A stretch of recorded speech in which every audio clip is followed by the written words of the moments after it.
testing audio for playback. It's just typical that the fan starts going like crazy.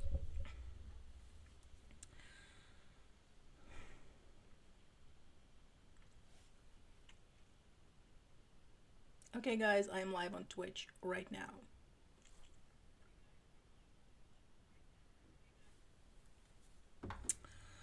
Alright, I'm supposed to start the event on Discord too.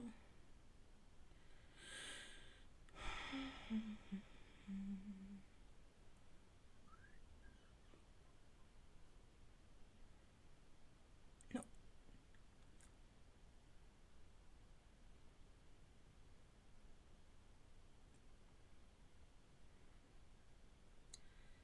Telephone.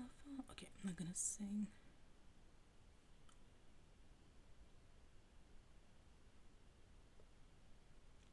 Okay.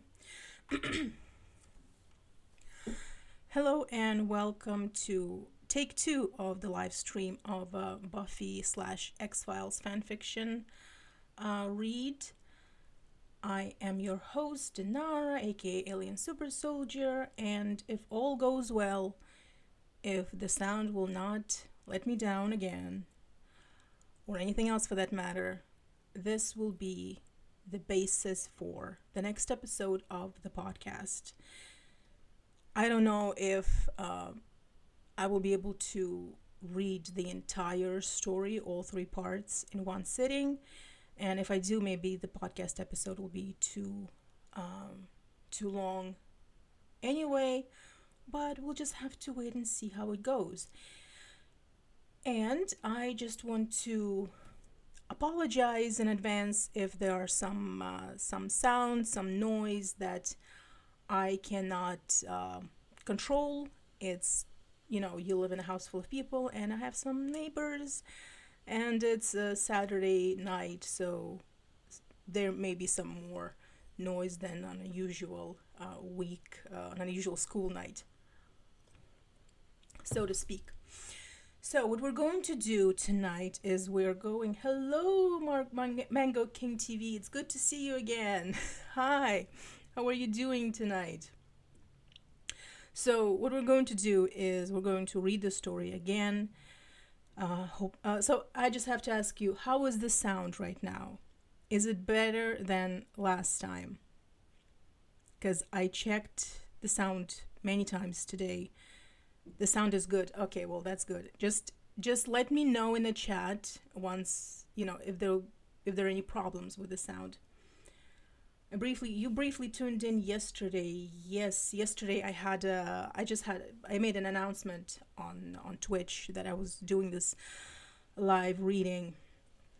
So I think we're just going to start to read the story, and like I said, we're going to start from the very beginning. And I'm going to take more breaks while reading because if you remember last time, it was my voice got tired very fast. So I'm just going to take more breaks where we can just chat about whatever. All right. Also, I was going to wear one of my X-Files t-shirts. Yes, thank you, exactly. I was gonna wear one of my X-Files thematic t-shirts, but it's actually quite cold today. It's the coldest spring here in Sweden that I remember. I mean, obviously there must have been some colder ones. I just don't remember them. But it's pretty cold, so I'm wearing a long sleeve tee. But I think the color matches the atmosphere quite nicely. All right, let's get into this. So, spoilers, X-Files all seasons, Buffy all seasons, although I have to say it doesn't spoil all the seasons. So I think the authors just wanted to stay on the safe side. Summary. A bored vampire ropes in a hapless FBI agent to stir up his town. Because Mulder is the agent in question, things don't turn out like they should. Disclaimer, all X-Files characters belong to 1013 Productions, Fox, and anyone else who can legally claim to them. Ditto for the Buffy characters with Mutant Enemy Productions. This story is lovingly crafted with the utmost respect for all characters involved. Fingers crossed behind back. Author's notes. This story just started with two simple girls, a kick-ass TV series, and an episode of The X-Files neither aforementioned authors ever liked. Would also like to thank Jen Mauricio for her helpful edits and hints. To quell any confusion beforehand, there is absolutely no UST between any of the characters. Well, except a few. We can say, however, with 100% certainty, there is no UST between Mulder and Scully whatsoever. All right. The X Factor by Teresa Owens and Ashley Evans. Sunnydale High School, Wednesday, 3:30 p.m. PST. Buffy Summers pushed open the door to the Sunnydale High School library, her backpack slung casually over one shoulder. She had a study date with her best friend, Willow Rosenberg. If she didn't ace the next history test, she could kiss a decent grade in the course goodbye. Stopping at the checkout counter, Buffy put her backpack down and looked around the empty library. If Sunnydale had one place completely void of life, it was the high school library.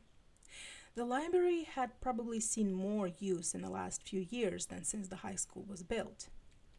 "Giles!" Buffy called out the librarian's name, raising her eyebrows expectantly. She leaned over the counter, making sure he wasn't just hiding. Sometimes he just popped out of nowhere, damn near giving her heart failure. When no one replied, she leaned against the counter, her brow furrowing. That was odd. Rupert Giles, Buffy's watcher, and her friend, was almost always in the library. This was one of the few stable elements in the young Slayer's life, always knowing where Giles was. Sighing softly, Buffy folded her arms across her chest, hoping Willow would arrive soon. As she folded her arms, Buffy noticed a worn, leather-bound book at the end of the counter. She strolled to the end of the counter, unfolding her arms, when she stopped in front of the mysterious volume.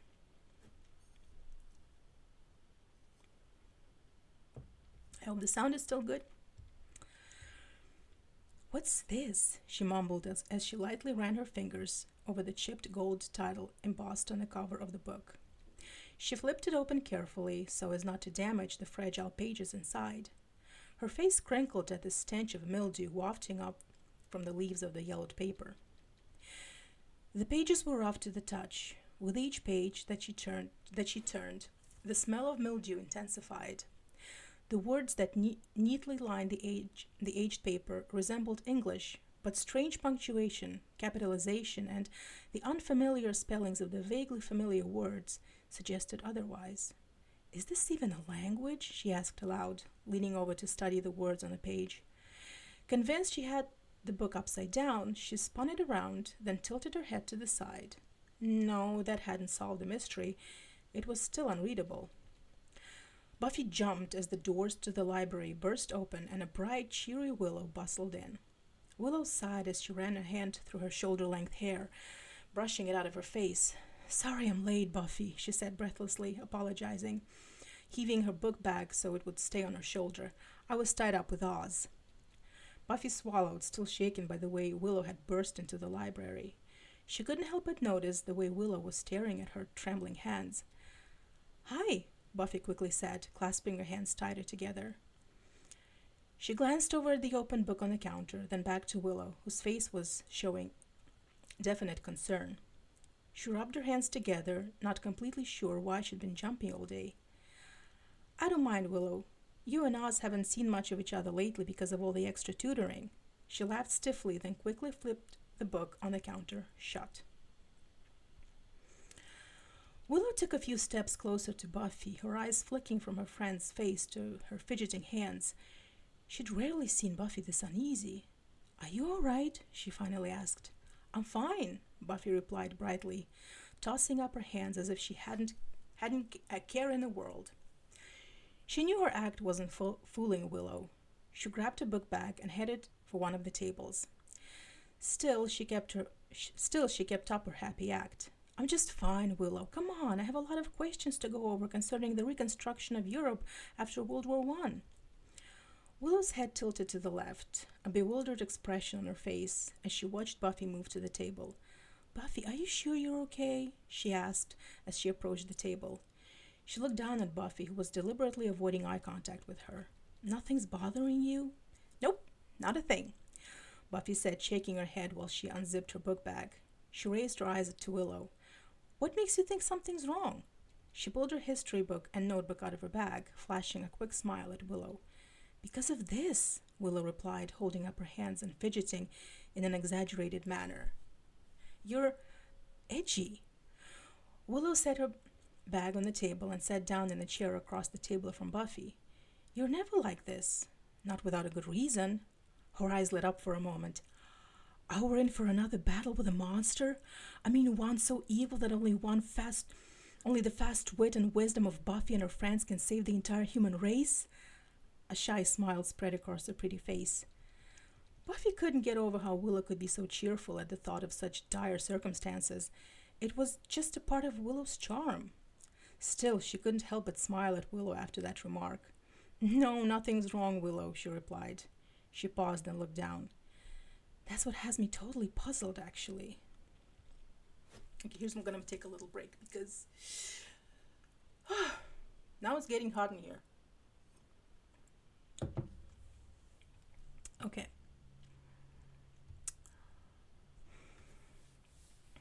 That nothing's wrong, said Willow, a bit confused.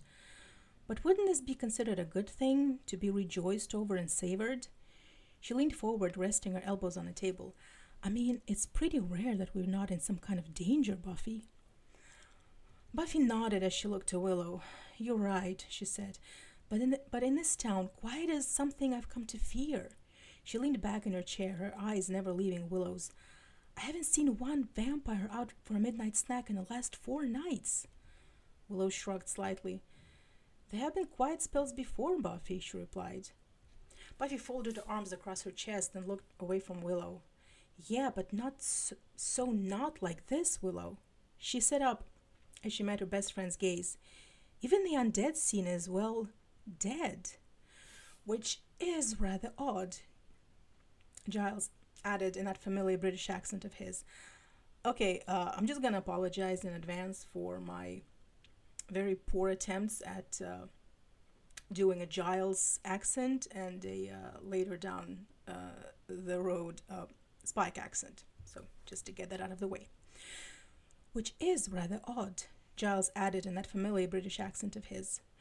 Rupert Giles set down a stack of old books on the countertop, then pushed his glasses, which had slipped down to the bridge of his nose, back into place. Vampire activity is usually high during spring. Nice weather. He paused as he removed his glasses, then examined them for a minute, giving them a cursory wipe with his ever-present handkerchief.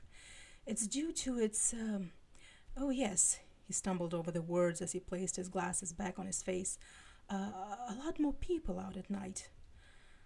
I concur. Awfully dead, even for the undead, said Xander Harris, stepping out from behind Giles, wearing a smile.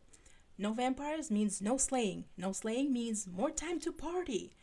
Xander thunked his own bag on the table with Buffy's and Willow's, then spun around.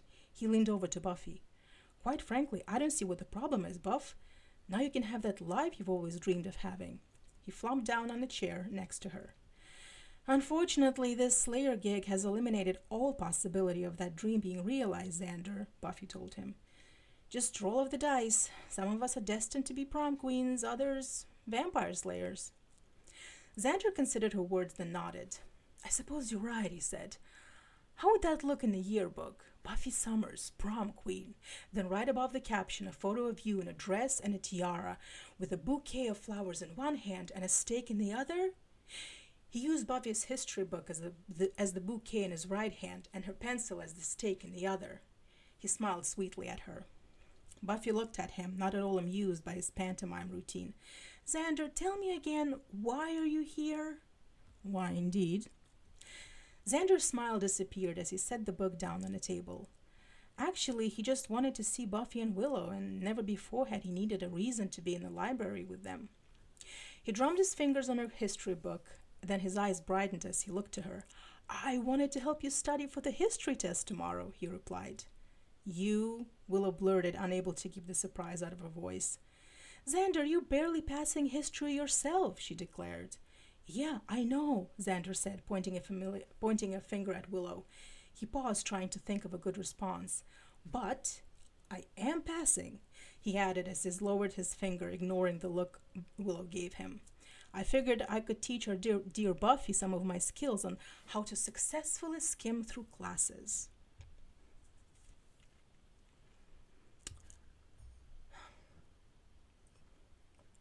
Water break?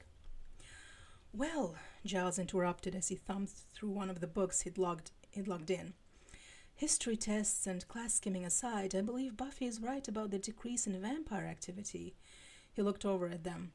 It could be a harbinger of something far more sinister. Xander grinned as he wagged a finger accusingly at Giles. You really love this part, don't you? He said in a teasing voice, warning us of impending doom. It's your forte, Giles. Giles half smiled, but his attention went back to the matter at hand. Buffy, this decrease in vampire activity, was it sudden or did it gradually drop off? Buffy pondered the question for a few moments. It was gradual, she replied, looking over to him. I noticed the change about a month ago. Giles flipped through another book, shaking his head. I haven't found anything that resembles this phenomenon in any text I've read, he said. He paused as he scanned one page closely. Perhaps it's something new, maybe part of a larger plan.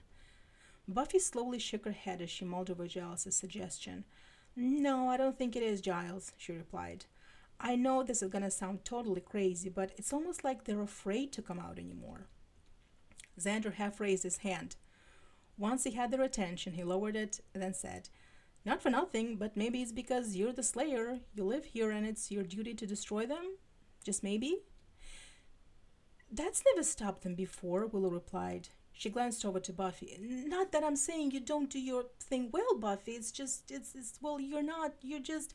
Willow, Buffy interrupted her friend's floundering attempt to make the comment sound less like an insult. It's okay. I know what you meant. She sighed, that look of worry coming back to her face. It's definitely something else, and I'd sure like to know what. Okay, now we're going to take a little break and see if more people have seen my message on Discord.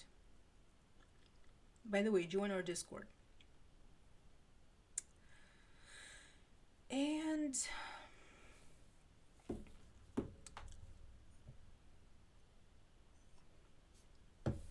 we are back.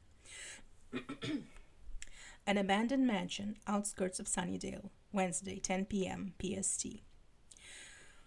When he'd first discovered Sunnydale, the place had enchanted him tremendously. Wonderful place to settle down, destroy townsfolk, and it was on the Hellmouth to boot. All the things truly evil creatures such as he would take comfort in. Recently, though, this had changed, and not for the better. Things had seriously quieted down. Somehow it wasn't just as fun when no one was on the playground with you. The quiet had descended with the arrival of new vampires. Normally, a large group of nomadic vampires coming to town would have pleased him a great deal, the more the merrier, in his opinion, providing, of course, that the newcomers respected a few rules Spike laid out. But these vampires were different from every other vamp he'd encountered. They had a leader, one who was, for all intents and purposes, a pacifist.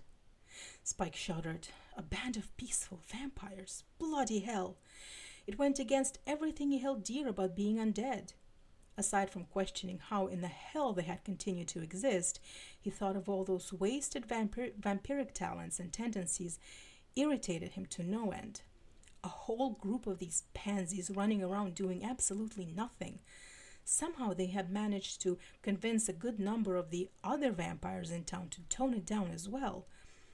The place turned into some magical happy land straight out of a fairy tale. Something had to be done, and soon. However, as badly as he wanted to get things in Sunnydale back to the usual hellish state of affairs, Spike was loath to take on the entire task himself. A few, way- a few wayward vamps at a time, yes, but this was a large group and required fast action on a grand scale. His group of allies was small, to say the least. One. But as wonderful as she was, Drusilla's scattered way of thinking was more of a hindrance than a help to his attempts to restore the fun to Sunnydale. The main objective was to get rid of the Boy Scout vampire. With him out of the way, the rest of the group would be easier to deal with, one way or another. The goody two-shoes bastard obviously viewed the Hellmouth as the perfect place for his vampire missionaries, or whatever they thought themselves to be, to set up camp. What Spike needed was someone to take Mr. Nice Guy out quickly and neatly. Once he was eliminated, his followers would fall into disarray. The evil would be free to reign again. He wandered back and forth across the floor, weighing his options. Spike didn't buy that Anne Rice crap about vampires not killing other vampires. What he needed was an inside advantage. Then it dawned on him. He remembered one rather talkative vampire from the group. The way the kid had whined about Hartwell's operation, Spike got the impression that the youth was sick of the touchy-feely company he'd been keeping. Spike had rebuffed the lad due to his innate stupidity and misguided loyalty to his kind-hearted vampire leader. However, before Spike had turned him away, the boy had told him an interesting story. It seemed the charismatic leader of the peaceful vampires had aroused the suspicions of some crackpot FBI agent who investigated the paranormal. At first, Spike didn't believe the kid, but he did a little checking around on his own and found that this wacko fed did exist. Spike despised telephones, but Drew insisted, and he found saying no to her to be incredibly difficult. And even he had to admit the damn thing had its uses. After a quick call to 411 and an utterly unpleasant exchange with the operator, he had all the information he needed to contact his potential ally. Of course, he wasn't going to risk a call to this fellow. He needed to maintain some anonymity for the time being, and these government types probably traced every phone call they got. A telegram would do the trick, untraceable and just unusual enough to not get lost in the shuffle. Okay, another water break. So Spike is sending telegrams to Mulder. I'm sure that's gonna go great. J. Edgar Hoover Building, Mulder's office, Thursday, 7:03 p.m. EST. Special Agent Fox Mulder stifled a yawn as he removed his glasses, then rubbed the bridge of his nose with his thumb and forefinger. The glow from the computer screen cast an eerie pall on his face. Mulder set his glasses down beside the keyboard and stretched his arms above his head. What time is it? He wondered as he lowered his arms. He glanced at his watch. 7:04 already. Damn, it had been almost 2 hours since Scully left. What he wouldn't do for an office with an actual window. He turned his attention back to the computer screen, skimming over the report he'd been typing up for Skinner. This particular case was rather unique, even for the X-Files. A small community displaying perfect behavior, not unlike something out of the Stepford Wives. Mulder believed the people had been exposed to some sort of mind control experiment. Scully, however, did not. Of course, that was no surprise. Lately, though, Mulder noticed Scully being much more vocal with her discontent with the X-Files and with him. It seemed every time he introduced a new case to her, he was met with Scully's trademark look, and if he was really lucky, a bit of an eye-rolling. Still, he couldn't fault her for being frustrated. The files were the source of most of the pain and grief his partner had suffered in the past few years. The more they investigated, the more Scully had to endure, mentally and physically. Mulder saved his work to a disk. He'd worry about the conclusion of the report tomorrow. Once the save was finished, he exited out of the word processing program and shut the computer off. He sighed as he scooped up the piles of folders and loose paper on his desk. As he shifted a few of the folders resting in his left arm, an envelope slipped from between them and fluttered down on the desktop. He looked down on it, reading the front. It was a telegram addressed to him. Slowly, he put down his files and picked up the envelope from Western Union. He vaguely recalled a messenger catching him as he entered the office earlier that day. He was too busy having a discussion with Scully to notice what it was he was signing for. He just shoved it into the folder he happened to be toting with him and forgot about it. Mulder ripped open the envelope and read the short note inside. Angry over Hartwell incident. Stop. Suggest visit to Sunnydale, California. Stop. William B. Stop. Hartwell. Oh, how that name brought back memories. Lucius Hartwell and his group of trailer park dwelling vampires had caused him a load of trouble a few months earlier. While investigating a vampire-like murder in the small town of Cheney, Texas, Mulder and Scully had the pleasure of being attacked by a rogue member of Hartwell's troupe. The end result of a long chase through the dark wood was Mulder driving a stake into the chest of the young vampire, Ronnie Strickland. Ronnie's death sparked a monumental uproar not only within the FBI but in the press as well. Skinner demanded a complete account of what happened in Cheney. A detailed report of the events leading up to the death of Ronnie Strickland was virtually impossible. Scully recalled events unfolding one way, while Mulder had a different view. Not that the confusion was limited to point of view.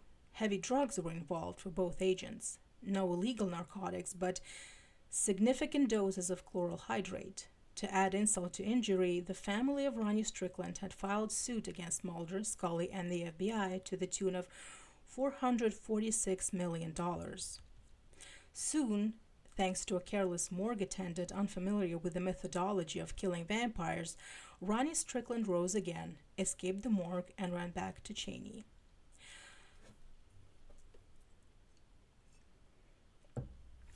Mulder winced, recalling the morning after he and Scully arrived in Cheney, searching for the newly resurrected Ronnie Strickland. He awoke in his rental car in the now empty trailer park. Scully, looking as though she were stoned, wandered up to the car wearing Hartwell's jacket. The vampire clan was gone, and there was no clue as to where they had headed. Sunnydale, California, he said as he sat down in his chair with the telegram. William B.? He shook his head, bewildered by this tipster. Telegram was not the usual medium by which people sent Mulder leads on open cases. Emails, cryptic phone calls, and surprise visits while he was out and about were commonplace, but this was his first telegram. If the sender's intent was to grab his attention, he had certainly succeeded.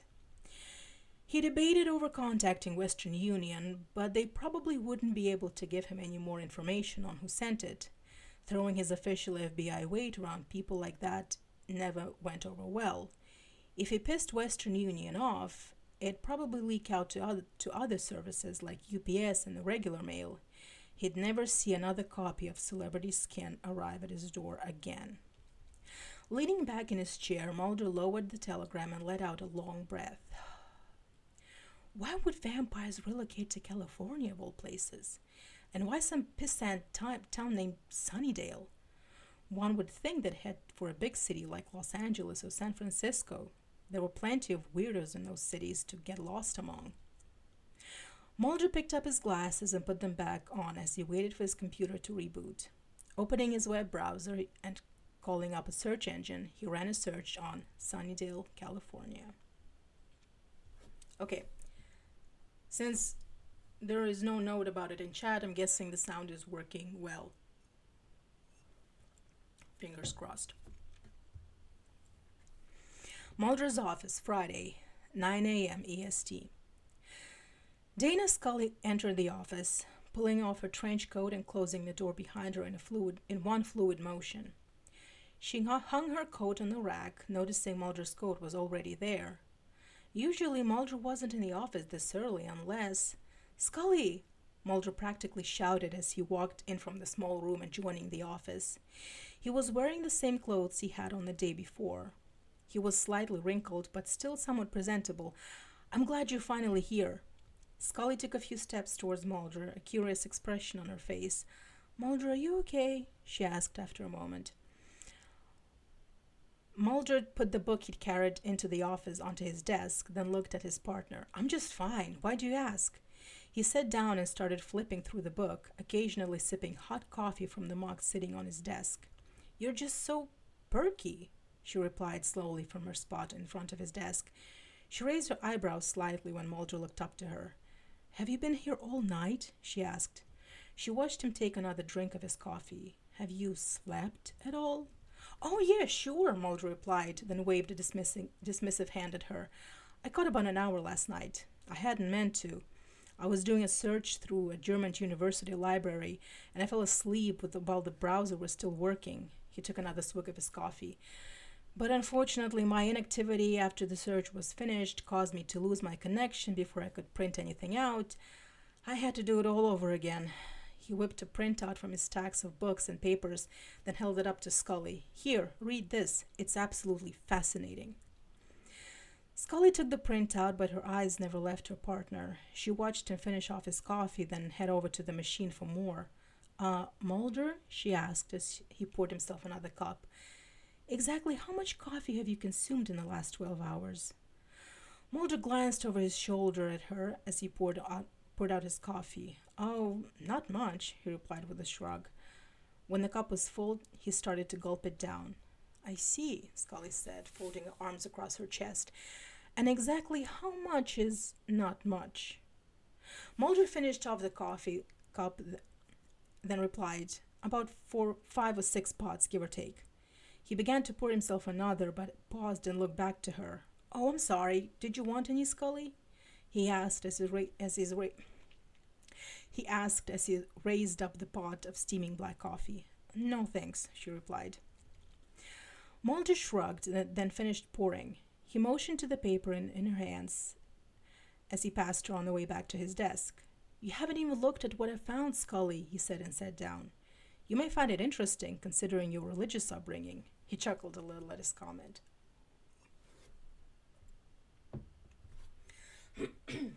Excuse me. Scully looked from him to the printout in her hands. Sunnydale, California? She read and then... Sorry. Sunnydale, California? She read and shook her head as she switched her gaze to Mulder.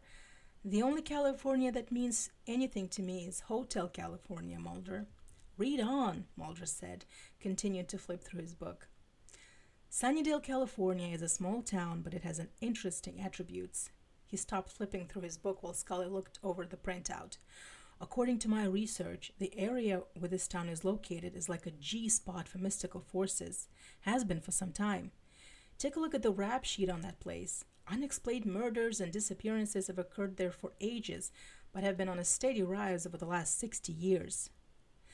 Scully read the lists of missing persons and the dates of the bizarre murders and serial killings that happened in the area. A string of violent murders took place after an earthquake rocked the place back in 1937. Gruesome murders involving extreme trauma inflicted on the neck and shoulder area of each victim. More recently, there was an alarming amount of gang-related activity involving drugs like PCP. She looked over to Mulder, who eagerly awaited her response to the information. Mulder, I fail to see what any of this has to do with my religion, or anyone else's for that matter, she said, shaking the printout a little. Unless you found proof of some sort of cult activity in this area, or perhaps some religiously motivated serial killer. She shrugged for lack of anything else to say. When a Spanish came to this particular part of California, they called this place Boca del Infierno. Roughly translated, Mulder glanced down at his book, but then turned it around so Scully could see what he was looking at. He shoved the book across the desk towards her and tapped his forefinger on a picture. The mouth of hell. Scully picked the book up, cringing as she looked at the drawing, which depicted a most foul scene. A gate of iron covered with spikes and barbed wire sat open, flanked on all sides by terrible monsters and demons. Some of the creatures killed and maimed young women, while others performed the vilest of acts with men and women and with each other. Back behind the gate, set apart from the chaos below, was the recognizable form of Lucifer. Flames surrounded the laughing falling angel. God, Mulder, Scully whispered, shaking her head as she dropped the book back on his desk. It's 9 o'clock in the morning and you're showing me this? She shoved the book back across the desk to him, closing her eyes for a moment. Don't you see, Scully? Mulder asked as he rose to his feet. He took the print out from her, from her and rested it beside the picture in the book. All of these odd goings on, the deaths, the vampire like murders, the disappearances, they are extremely commonplace in Sunnydale. According to my research, this town sits right smack dab on top of Hellmouth. It's a revolving door between hell and earth. He pushed the book in her face once again. Yes, I see it, Mulder, she answered, meeting his gaze. And this means what to me? She raised her eyebrows slightly, waiting for an answer. Why do we care so much about Sunnydale, California? What could your research have uncovered that was important enough to lose sleep and venture into the wonderful world of caffeine poisoning? Mulder sat back down in his chair, looking away from her. I got a lead on an open case, he responded quietly. Scully nodded. Really? What case? And what does it have to do with this? She waved a hand at the mess of research scattered on his desk. Mulder pulled out the small yellow sheet of paper and handed it over to her. I received this yesterday, he replied as she took it. A telegram? Scully said, visibly surprised. She read it over, her expression morphing from interest to puzzlement, then to flatly unreadable. She slowly lifted her eyes from the paper to Mulder. Mulder, what is this about? Hartwell is in that town, Scully. Sunnydale.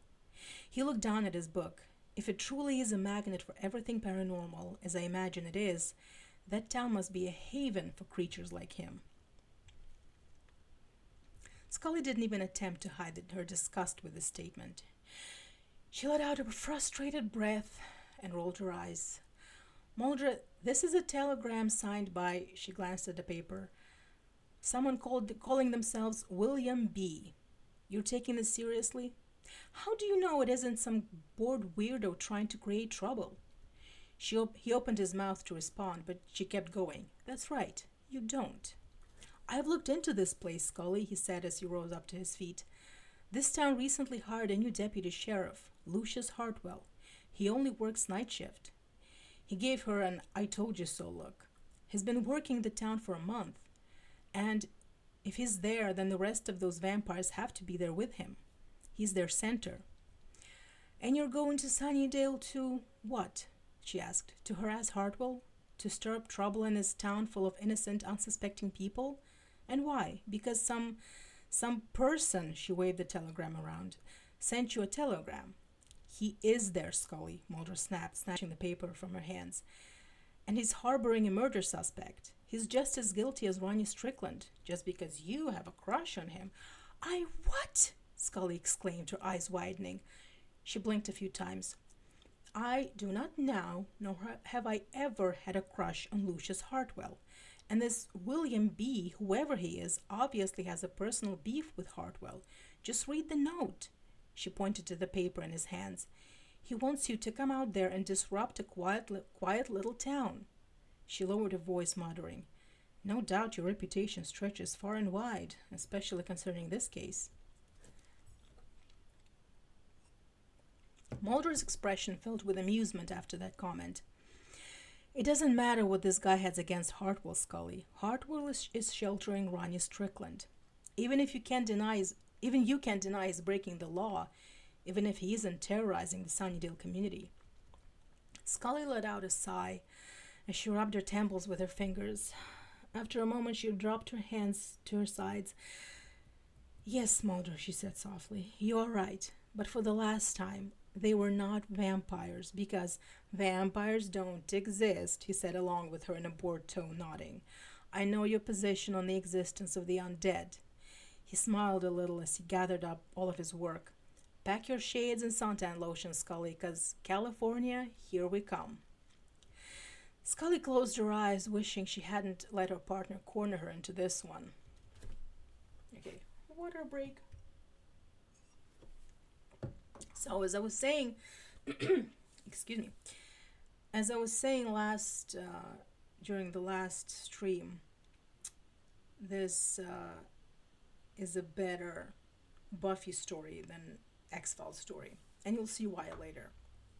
Maybe it's because, I don't know, maybe it's because my standards are so high for X-Files fan fiction. I don't know. Am I not recording? Seriously. No, I must be recording. Okay. I'm definitely recording. Okay. Sunnydale High School, 3 p.m. The bell rang, signaling the end of last period and freedom from school.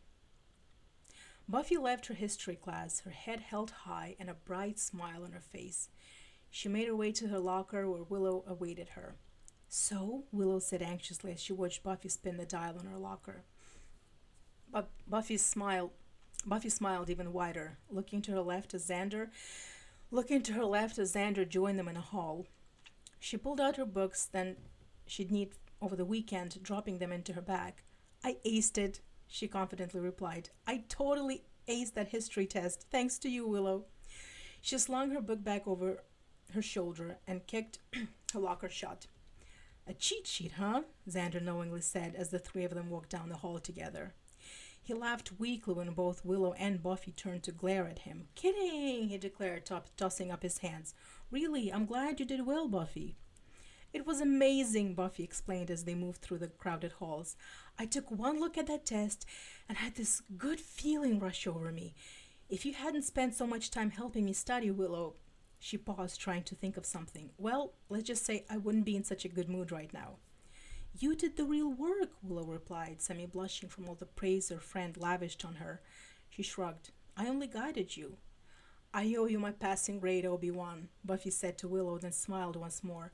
I just feel so good. I feel like a weight or something has been removed from my shoulders. I want to celebrate. Celebration, partying, I am in, Xander said as they left the school. They stepped out into the warm and sunny California afternoon. A little ice cream sounds good. Then perhaps a little loitering around town, the bronze later. Buffy nodded. I'm definitely there, she told him. She looked over to Willow. Come on, Willow, you deserve my gratitude. Hey, as many ice cream sundaes as you can possibly eat. On me. Oh, I'd like to, Buffy, Willow said as they stopped at the bottom of the steps. But Giles just got in these great new volumes of spell books. I've been dying for some new spells to learn. We wouldn't want to keep you from any pressing duties there, Wendy, Xander said. Willow's eyebrows furrowed at his comment. It's Willow, she said quietly. How could Xander get her name wrong? They had been friends since they were 2. Huh?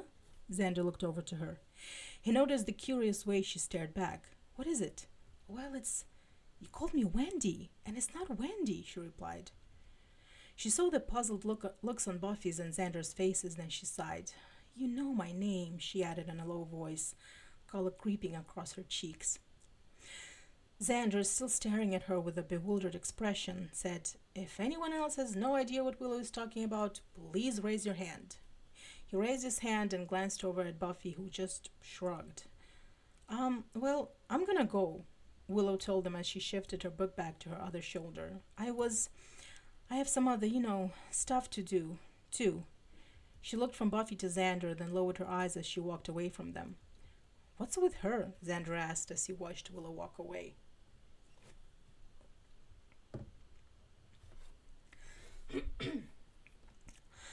Mulder pulled the car to a stop across the street from Sunnydale High School. He shut off the car, resting his elbow on the door as he watched the teenagers leave school grounds. He adjusted his sunglasses. Doesn't seem like a hellmouth, he commented, his attention on 2 kids horsing around the schoolyard. Scully leaned her head back on the headrest and sighed. Mulder, it's a high school. By definition, it's a hellmouth, she told him. And why are we here? Mulder opened his door and got out of the car. Curiosity, he replied, then slammed the door shut. Scully got out of the car and looked over to the top of the car to Mulder. Curiosity, she replied. What does any of this have to do with Lucius Hartwell or Ronnie Strickland, Mulder? She brushed back She brushed the back of her hand over her forehead, wiping away the mild sweat. She regretted wearing a suit now. She slammed the car door shut, then jogged a little to catch up with Mulder, who walked across the street. Why are we here?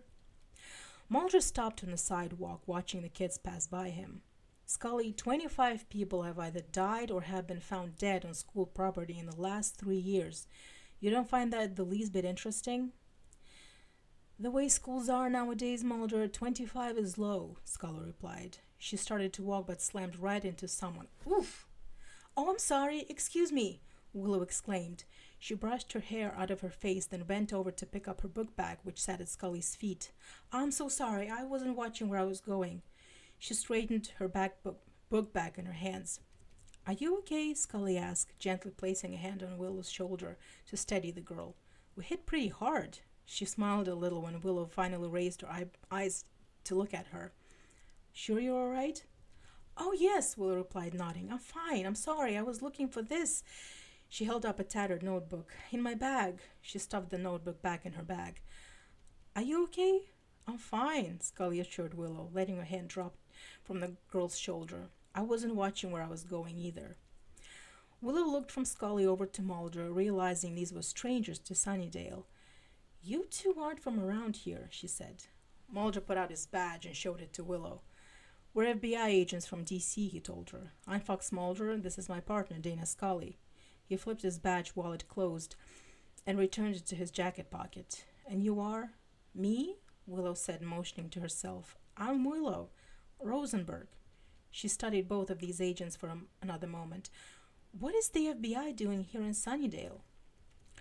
Scully looked over to Mulder, folding her arms across her chest, waiting for him to reply. Mulder paused, then said, Have you lived in this town long? He figured it was time to start asking questions, starting with this kid right here. Hartwell could wait.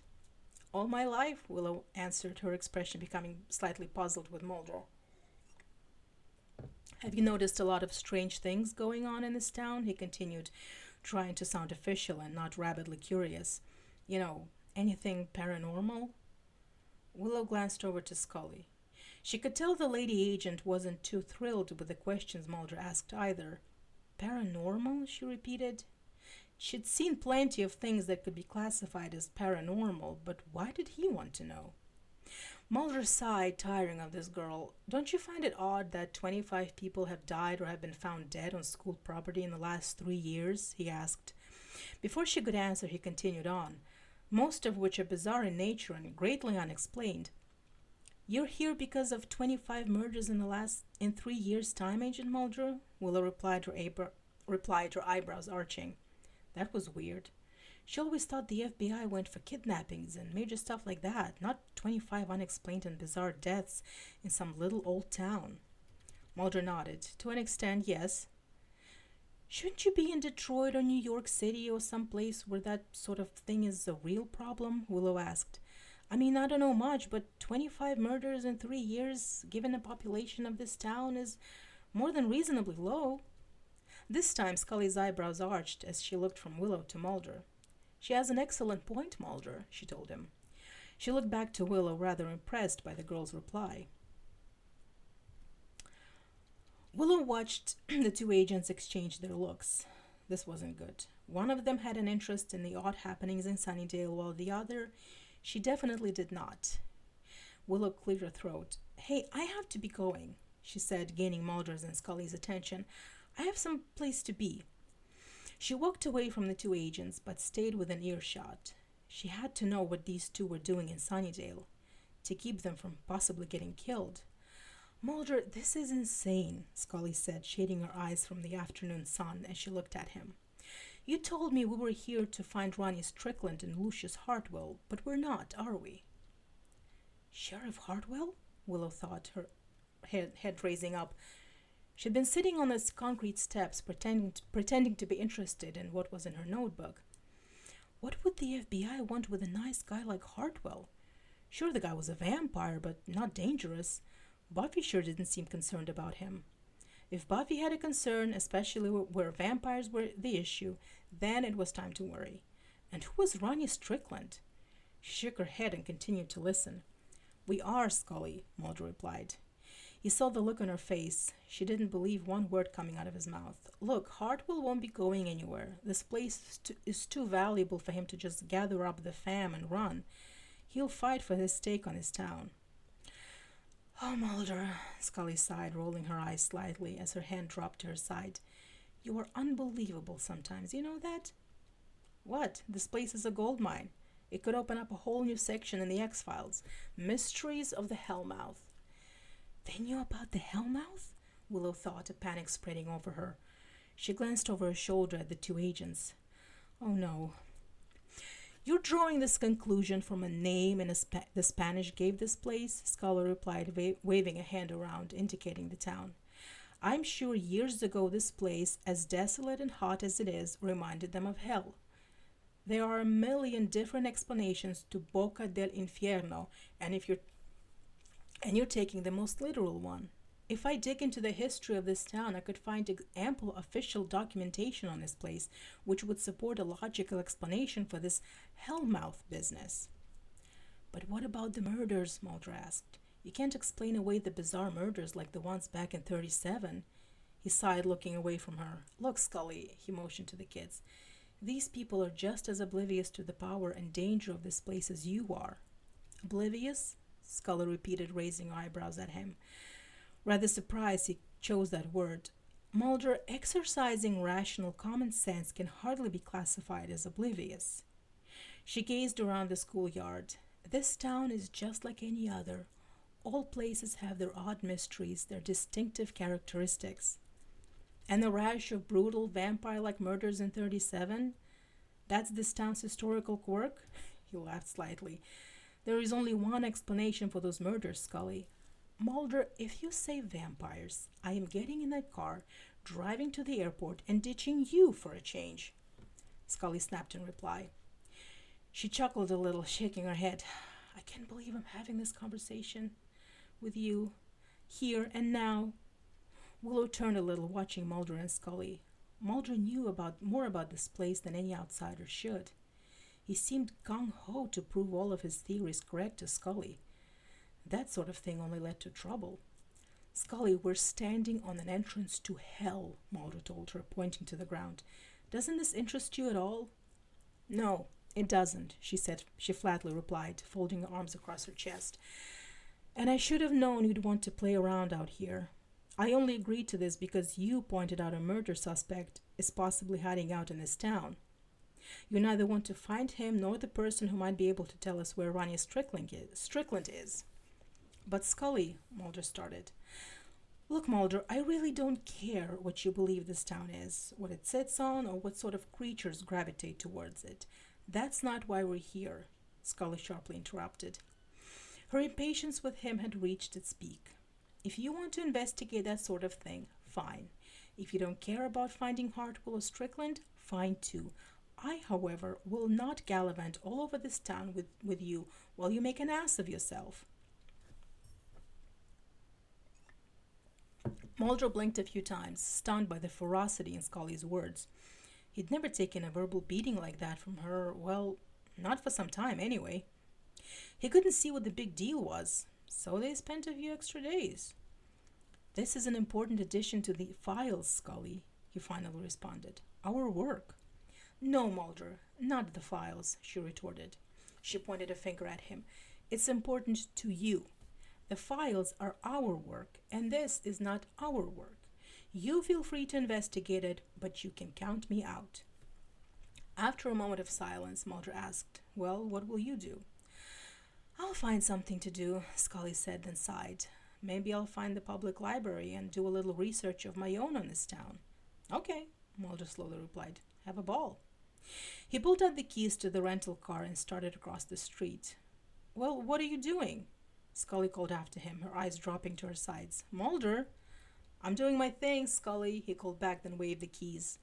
He who hath the keys hath the car. He opened up the driver's side door and looked back to her, smiling. See you later. He got in a car, started it up, and then drove away. Willow watched Mulder drive away, then heard Scully mutter, Son of a bitch!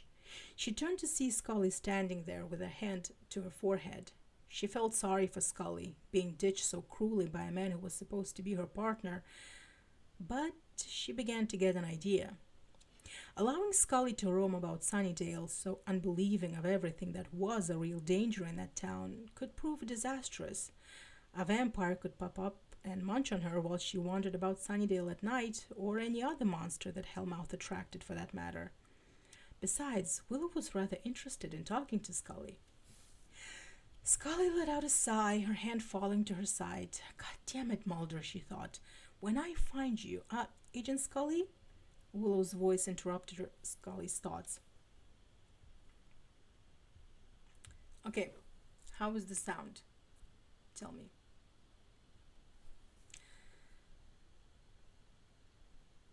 Okay, where was I? Agent Scully? Willow's voice interrupted Scully's thoughts. She looked to her right to see Willow standing beside her. Willow clutched her book bag in both hands, swallowing a little when Scully turned her attention to her. Excuse me, I was sitting right over there, she pointed to the concrete steps a few feet away, and I couldn't help but overhear you said something about a library? Scully hesitated. Yes, she slowly replied. She looked around. The public library wouldn't be within walking distance of here, would it? Willow shifted her bag, holding it in her arms instead of her hands. No, not really, she answered. But the school library is nearby, and, she pointed toward the building. In the school, it's a good library, and even better than the public library if you want to research the town.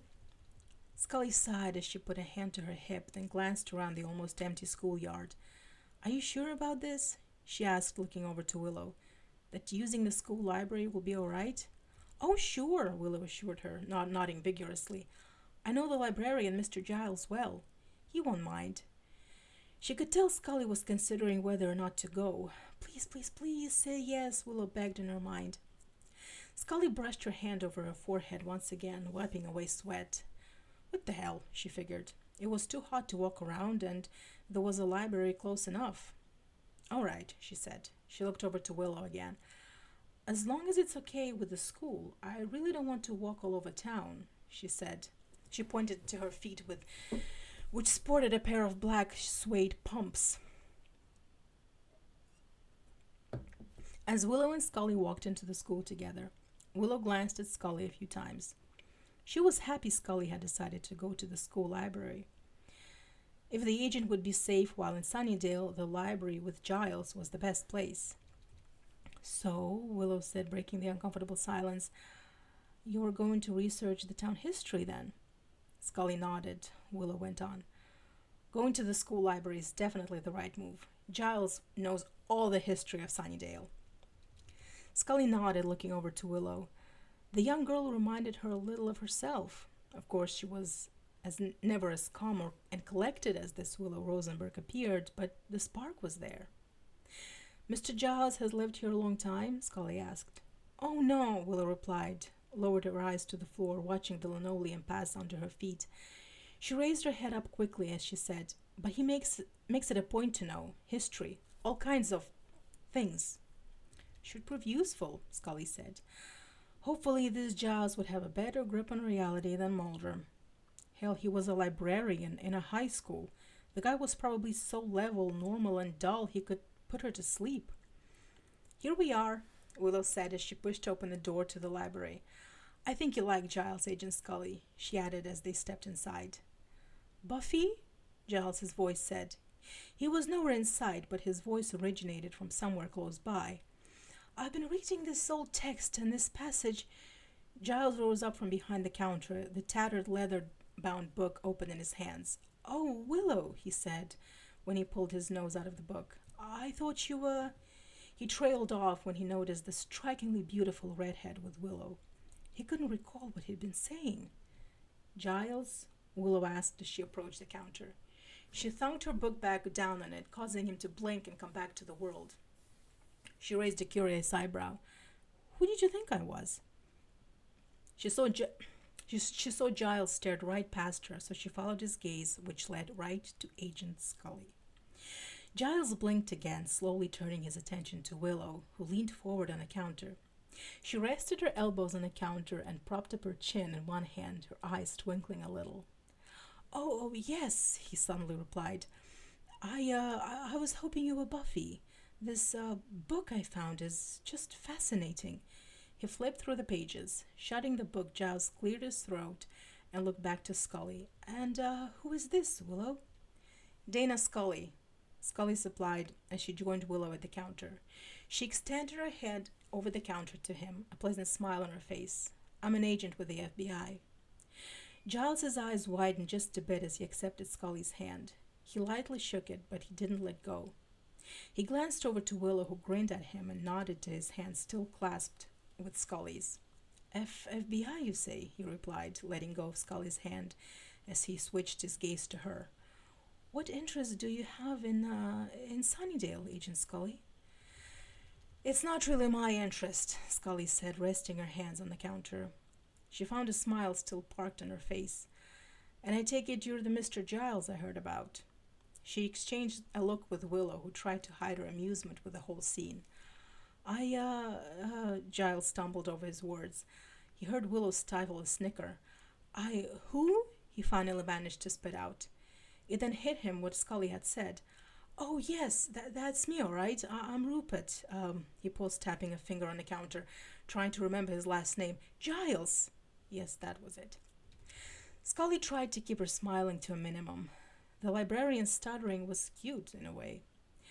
I understand you're also the librarian here, she continued. I seem to be without transportation. Her partner ditched her, Willow interjected. She pursed her lips together when Scully looked over to her, an eyebrow raised. She clapped a hand over her mouth as she uttered a muffled, oops. And I hope to use the library here, Scully went on, flicking her gaze back to Giles. I've been told you'd allow me to use this place for some research. She motioned with a hand indicating the library. Research? On what exactly? Town history, Willow replied for Scully, stressing the two words. She gave Giles a knowing sort of look. You know, find out things about the history of the town. Giles curiously stared at Willow, wondering why she spoke and acted in such a peculiar manner. Town history? Then it hit him. Oh, yes, he said, switching his attention to Scully. Town history, yes. He remained quiet, but a blank expression washed over his face. That isn't a problem, is it? Scully asked when Giles just stood there, almost dazed. She waved a hand slightly, trying to catch his attention. Mr. Giles? Oh, it's not a problem. Giles quickly responded, snapping out of the daze, looking to Scully. It's just, you can use the library for as long as you'd like. He held his book in his hands, drumming his fingers on it. I can help, Willow piped up, her eyes glimmering as she smiled at Scully. If you will let me help, that is, she added. I'm actually very useful. Sometimes. I'm an accomplished researcher. She waited anxiously for Scully's response to her offer. I'd appreciate your help, Scully answered. She smiled again when Willow broke into a huge grin. You know this library well, Willow? She asked. Like the back of my hand, Willow replied, holding up her right hand between them. She looked at her hand, a curious expression on her face. That saying always puzzled me. Like the back of my hand. It's a hand. How much is there to know? She noticed Scully staring at her, and Willow lowered her hand. Oh, I'm babbling. Agent Scully, if you'll pardon my asking, Giles said. When Scully turned her attention to him, he continued, why is the FBI so interested in this town's history? Why you here is more to the point. Scully laughed lightly. Mulder, my partner, he thinks this town is a gateway to hell or some sort of nonsense. She shook her head, embarrassed she was even repeating this out loud. Mulder believes this place is a mecca for monsters, demons, what have you, because of it. Crazy, huh? She smiled, glancing from Giles to Willow. Well, I'll start with... She looked around, then spotted the card catalog. Oh, a card catalog, she said, rather surprised. Been quite a while since I've seen one. I'll be right over here. When Scully was busy sorting through the card catalog, Giles focused his attention on Willow. This is a problem, he said, keeping his voice low. We have one agent who believes in a hellmouth and all the beasts it appeals to. He He glanced at Scully. And one who thinks the other is crazy, he sighed. What exactly do you know about why she and her partner are here, Willow? Well, I overheard them talking, said Willow. The guy, Mulder, and she are both interested in Sheriff Hartwell. You know the guy, Giles. The other good vampire, or one of the others. Depends on how you look at it. Giles continued to watch Scully sift through the catalog. Yes, I know of him. Buffy's mentioned him quite a bit since he arrived in town. He looked over to Willow. Did either say why they was searching for Sheriff Hartwell? Willow shook her head. No, she said. Just something about finding him. Oh, wait. And they mentioned another person. Something Stricker. She snapped her fingers. Strickland, she paused. A murder suspect. That's what Agent Scully said. Strickland, she repeated. Doesn't sound like the sort of name a demon would have. No, and I doubt he is, Giles replied, setting his book down on a counter. He drummed his fingers on the book, thinking for a few moments. Perhaps this Strickland character is part of the clan that arrived with Sheriff Hartwell. He shook his head a little. A murder suspect. Doesn't fit the literature. Why? He trailed off. Willow shrugged. Then she saw the distant look on Giles's face. You're not concerned about Sheriff Hartwell or those other vampires with him, are you, Giles? No, not particularly, Giles replied, shaking his head slightly. He drummed his finger on the book for a few moments. If I only wonder exactly what the FBI agent plans to do here. To be continued. Okay, so this is end of part 1. And this is where we ended the last stream. And I've been reading for about an hour now. And the other parts are longer. So, but I think we're going to just keep going until it just feels right to end the reading. So, I take it since nobody wrote in chat, the sound is good. I take it. And like I said before in the previous stream, the Buffy characters are written so well in this story, you can just you read the story and you just hear their voices. The dialogue is just like, this is so Buffy, or this is so Xander, this is so Spike. But Mulder and Scully, I don't know if it's intentional or not, but they read like caricatures of themselves. And like I said, it may be a reference to Bad Blood, which this episode is based on, because in Bad Blood, in Mulder's version of the story, you get Scully, like a caricature of Scully, and in Scully's version of the story, you get a caricature of Mulder, like they're exaggerated and not very flattering. And you just know that these are not the real Mulder and Scully. And so in this story, you definitely get Bad Blood Scully and Bad Blood Mulder. Scully is just so skeptical and rude and dismissive, and Mulder is just this blabbering idiot. So I guess that's what the authors were trying to do here. I'm not sure if that's such a good idea, because this story is not told from anyone's perspective, so it would have been nicer if Mulder and Scully were more true to their authentic selves. But I'm getting ahead of myself. All right, let's go to part 2, which is the longest part.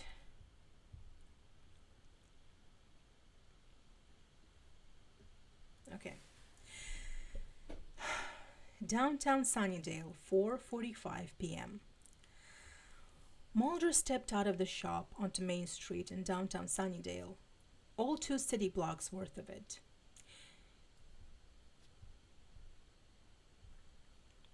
He glanced over his shoulder as the shopkeeper inside yelled, "What are you, crazy?" Sighing, he slipped on his sunglasses. As the lady continued to call after him, Mulder started to walk away, nodding at passers-by. He tried to smile at a couple he'd talked to earlier, but they didn't return the gesture. Some kind of nutball, he heard the woman mumble to her husband as they passed. Mulder continued down the street, ignoring the curious stares he received from the townfolk he'd already encountered. His eyes remained forward, doing his best not to look at any of them. Apparently, he was correct in his assumption. The people of Sunnydale were oblivious to the danger and power of the Hellmouth that their city rested on. When he questioned people on the phenomenon like vampires, demons, witches, and alike, the reaction was always the same. Are you crazy? No wonder these people turned up dead so often. They were clueless about the world which surrounded them. Aren't we all? Mulder looked up to the sky. It would be dark soon, and Sunnydale would truly come alive, so to speak. He slowed down as he felt as though someone was watching him. It wasn't the stares of the townsfolk. This was something more intense. He continued to walk as he looked over his shoulder. He didn't notice anyone who seemed to be watching him or acting in a suspicious manner, and wham! Ow! A girl's voice yelled as Mulder slammed right into someone on the sidewalk. He faced forward to see a very pretty blonde teenager wearing a flower print sundress glaring at him. With her was a teenage boy, not very pleased with Mulder either. The boy had vanilla ice cream smeared all over the front of his shirt. I'm sorry, Mulder immediately apologized. He pulled out his handkerchief and held it towards the boy. I didn't see you two. The boy snatched the handkerchief from Mulder's hand. I'm not surprised, he grumbled in reply. He focused his attention on wiping away the ice cream from his shirt. The girl took hold of the boy's shirt, pulling it taut for him while he attempted to fix the damage.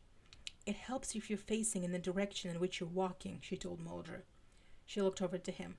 I take it this is your first day as a bipedal creature. Mulder snorted, amused by this girl's loosely slinging insults. Mulder snorted, amused by this girl loosely slinging insults at someone she just met. He watched as he helped the boy clean off his shirt. Xander, don't press down on it so hard, the girl said, glancing up at her friend. If you don't stop that, you'll never get the stain out. I know how to clean myself up, Buffy, Xander said. He let out a sigh of slight annoyance as Buffy took the handkerchief from his hands and set to work. Thanks, Mom. So glad you're here because I'm not capable of cleaning my own shirt off, he added with a not-so-subtle trace of sarcasm. Look, I'm sorry, Mulder apologized again as Buffy straightened. I thought someone was behind me. He couldn't say watching me, that sounded too paranoid. And God, he had enough of the townsfolk thinking he was nuts. Buffy waved the handkerchief around, indicating the crowded main street. It's a Friday afternoon on Main Street. Of course someone is going to be behind you.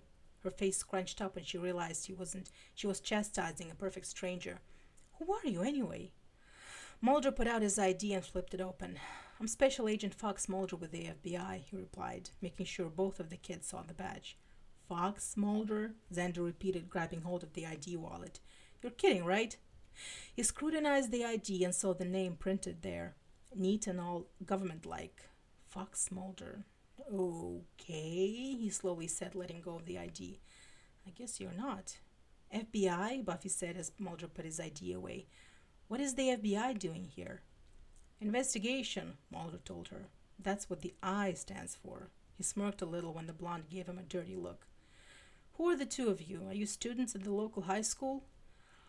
Okay, Xander exclaimed, tossing up his hands in the air. I did it. I cut gym class 3 times in the last 2 weeks, but I didn't think the FBI would get me for it. You guys take that whole national student health thing more seriously than I thought. Mulder chuckled at Xander's reply. No, that's not why I'm here, he assured him. Who are you? He asked after a pause. Buffy handed Mulder's kerchief back to him. I'm Buffy Summers, she stiffly answered. She lowered her arm after Mulder took his handkerchief. This is Xander Harris, she motioned to Xander. Now, why don't you tell us what the FBI is doing in Sunnydale? Buffy and Xander, and they had laughed at his name. Mulder thought, somewhat amused. Well, it's Southern California. I'm doing some research concerning Sunnydale, he replied as he stuffed the handkerchief in his jacket pocket. Just about everyone else I've spoken to in this town doesn't believe a word I say. And what word are you saying? Asked Xander. That has a major effect on how people are going to react to you. It's a combination of words, actually, Mulder said to Xander. Words like vampire, demon, and hellmouth. He tilted his head a bit when Buffy and Xander exchanged a glance. Those words mean anything to you? Xander began to say something, but Buffy cut him off. Nope, not a thing, she said and smiled. I didn't know the FBI cared about stuff like vampires and demons. They don't, but I do, Mulder answered, his eyes locked in a gaze with Buffy. He knew she had a clue as to what he was talking about. Have either of you noticed anyone new in town? Any recent arrivals? Not counting you? Xander asked. She shrugged when Buffy shot him a look. Buffy flicked her gaze back to Mulder. The game was up. This guy knew they were covering up their knowledge of the Hellmouth. She raised an eyebrow at him. Is there a specific time frame we're shooting for here? She asked. 2 days? 2 centuries? She shrugged a little. Mulder laughed again, but not out of amusement. He glanced from Xander back to Buffy. Either of you believe in vampires? He asked. Vampires? Buffy repeated. She nodded, a serious look spreading over her face. Oh, absolutely. The blood-sucking undead? She looked at Xander. We totally believe in those, don't we, Xander? Xander scoffed, waving a hand at Buffy. Oh, yeah, absolutely, he replied. Mulder couldn't tell if they were humoring him or not. He decided in favor of the latter. Neither had called him nuts, like just about every other person at this point. You've seen a vampire in this town? He asked. Buffy scratched her head, pretending to think it over. Finally, she shook her head. Nope, not lately, she replied. But still, I wouldn't go out after sunset in this town, Agent Mulder. It's so not safe around here at night. Mulder opened his jacket and his hand brushed against the gun clipped to his belt. I think I'll be all right, he said, and left his coat closed. You, on the other hand, he paused as he gave Buffy's... just a second. You, on the other hand, he paused as he gave Buffy's thin little frame the once-over. You should heed your own advice. Xander's eyebrows shot up as he looked over to Buffy. Whoa, this FBI guy was going feel the wrath of Buffy Summers for sure now. Look, Buffy sharply said, folding her arms across her chest. You may think you're safer around this place because you have a gun, but I have newsflash for you. Shooting most of the things around here only pisses them off. So when you end up dead, don't come haunting me. I warned you. She turned on her heel and started up the sidewalk. Buffy, Xander called after her. When his friend didn't turn around, Xander looked over to Mulder. You're definitely not on her favorite people's list. I was only offering her a bit of advice, Mulder replied, motioning in the direction which Buffy had gone. She said herself this place was dangerous at night. Oh, I don't think you need to worry about Buffy, guy, Xander replied, laughing and shaking his head a bit. You ever hear of the Vampire Slayer, Agent Mulder? The Slayer, Mulder thought, more interested in this kid for referring to the myth of the Slayer. It just wasn't something a high school kid would know or probably even care about. Yes, I do, he replied. In every generation there is a chosen one. She alone will stand against the vampires, the demons, and the forces of darkness. She is the Slayer. Xander nodded, rolling his eyes at the same time. He held up a hand. Yeah, I know it, he said. What about the Slayer myth? Mulder asked. Xander jerked a thumb behind him. You know the blonde you just insulted? He said. She is the Slayer. He patted Mulder's arm lightly. I'd listen to her if I were you. Without another word, he jogged off in search for Buffy. Mulder lifted up his sunglasses, watching Xander leave. That girl was the chosen one? The only girl in this generation with the skill and strength to slay vampires? No, it couldn't be. Any self-respecting vampire would overpower her in 2 seconds flat. Okay, I'm going to take a break from reading to say that I completely disagree with this line. Because Mulder underestimating Buffy, that's just not Mulder. Mulder, of all the people, Mulder would be the one who would look at Buffy and say, yeah, I believe she's a Slayer. because Buffy and Mulder have so much more in common than you would think. They're both underdogs. They're both their characters are both so um, underestimated by their peers and by their enemies. And also, Mulder is just not the type of a guy who would let prejudice or any like preconceived notions about gender roles or any kind of roles guide his judgment of people. And also, he works with Scully. He knows that little women can also kick ass. So, and also, but most importantly, because Mulder is an underdog. He knows what it's like to be underestimated and dismissed, and his expertise to be scoffed at. So I do not agree with this characterization of Mulder. Uh, just to make it clear. All right. He dropped his sunglasses back onto his nose, raising his eyes to the sky. Maybe he'd find Lucius Hartwell out on patrol, or whatever Hartwell called it that evening.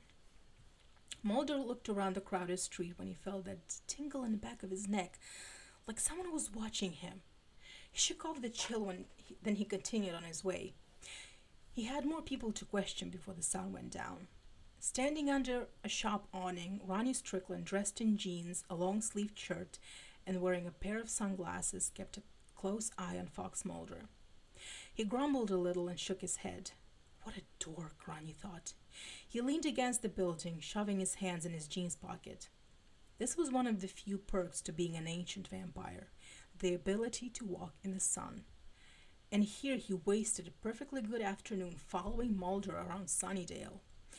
So far, Mulder hadn't done a damn thing to get rid of Ronnie's master of sorts, Lucius Hartwell. He'd hoped Mulder would be the same jerk he'd been in Texas. Because of Mulder, Ronnie and the others had to flee, and Lucius was not pleased with the idea of moving again. The Hellmouth appealed to Lucius because they could live in relative peace, or so he'd thought. Okay, the fan is acting up again, and I really hope that the sound still works. Ronnie grinned, remembering the first time Lucius went out on night patrol. His new job as deputy sheriff in Sunnydale. Lucius was outraged at the behavior of the vampires who flocked to the Hellmouth. A bunch of careless, undisciplined children. Lucius Hartwell thoroughly disapproved. Ronnie's smile grew wider as the two young women dressed in shorts and tank tops walked by him. He rather liked the chaos in Sunnydale. These vampires were on his wavelength. Human beings, like the two tasty morsels passing by, were meant to be eaten, not respected. And it was here in Sunnydale Ronnie had found his kindred spirit, the guy around this whole, a vampire named Spike. He frowned a bit when he recalled his attempts to join Spike's inner circle of cool vampires being rebuffed. He was desperate to get the hell out of Lucius' clan, a little too desperate. He'd come off as a simpering idiot when he tried to convince Spike to allow him to join the club. Damn it, he had talents, but none of that mattered. Eons on living in a pansy vampire clan with Lucius had eradicated almost all of his vampiric tendencies. It'd been many millennia since Ronnie was able to vamp out. In Cheney, he had to resort to a specially made dental fixtures to draw blood from his human victims. Even more embarrassing, he had to drug the victim so he could overpower him. But not Spike. No way. Spike was truly the coolest vampire Ronnie had ever met. He'd do anything to be accepted by Spike. Even give him the means to drive Lucius out of Sunnydale. And it appeared as if Spike was desperate to rid himself of Lucius too. And why not? Lucius had taken over the town at night. Vampires in Sunnydale couldn't have any fun because of Lucius's patrols. He kept the other vampires in line, ordered them around as if they were part of his clan. And boy, were these young'uns terrified of Lucius. No longer could they roam around the town at will, free to kill whomever they wanted or torture whomever they pleased. Ronnie left the shade of the awning and continued to follow Mulder. If Mulder didn't stop playing around with the humans in Sunnydale and start making life miserable for Lucius, well, he just have to finish what he started in that motel room in Cheney, with Spike's permission, of course. So, Ronnie, a little bastard, is causing troubles for, well, for everyone involved, let's just say. And I think we're going to read for like another half hour. And I think we're going to break this reading into two parts. And if I like read half of this second part, and then we can finish at another day. But we're just gonna keep reading for now. Sunnydale High School Library, Friday, 5:51 p.m. Scully sat at the central table, her attention riveted on the Complete History of Sunnydale, Volume 1. She sighed, settling back in her chair and removing her glasses.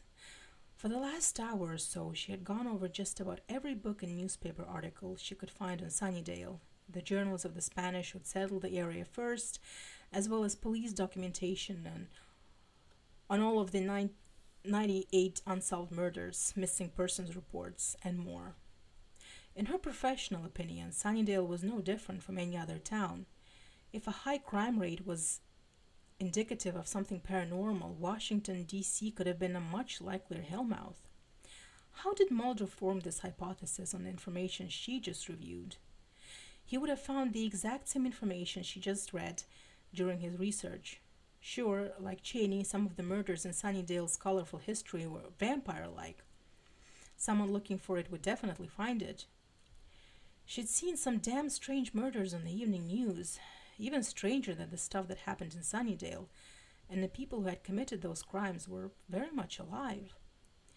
But what about the murders in 1937, Scully? She could just hear Mulder's question in her head. Easily explained.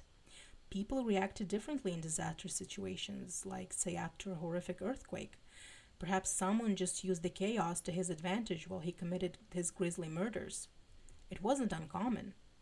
And the weird gang murders which plagued Sunnydale in the present were easiest to explain. The kids were on drugs. With this proximity to gang-riddled Los Angeles, it's no wonder Sunnydale had a gang and drug problem. Pretty much everything weird in Sunnydale had a very rational explanation. Scully looked to her right, catching Willow staring at her.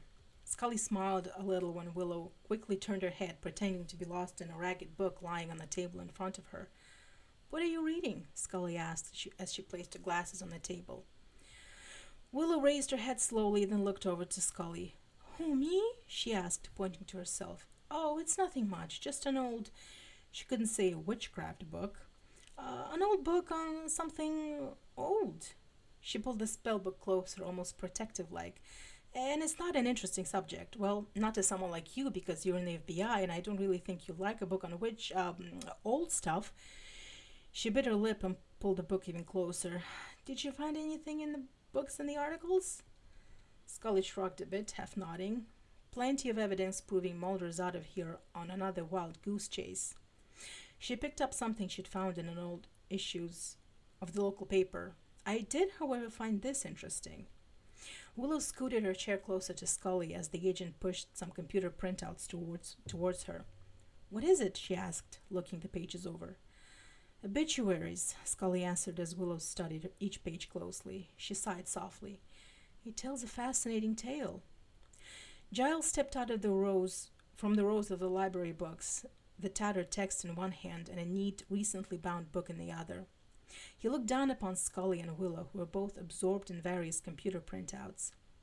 Closing the newer book, using his right index finger as a bookmark, Giles listened as Scully elaborated on her interest in the obituaries. "Do you notice anything about the obituaries over the last month?" Scully asked. She paused, watching Willow read through the pages. Willow nodded slowly. She could tell right off what Scully meant. "There are significantly fewer for the past month than in previous months," she responded, looking up at Agent Scully. "Right?" Scully nodded, pleased that Willow had figured it out so quickly. The kid was sure bright.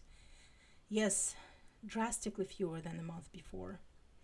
Oh, yeah, Willow wholeheartedly agreed, pushing the papers back to Scully. But what do you think it means, Agent Scully?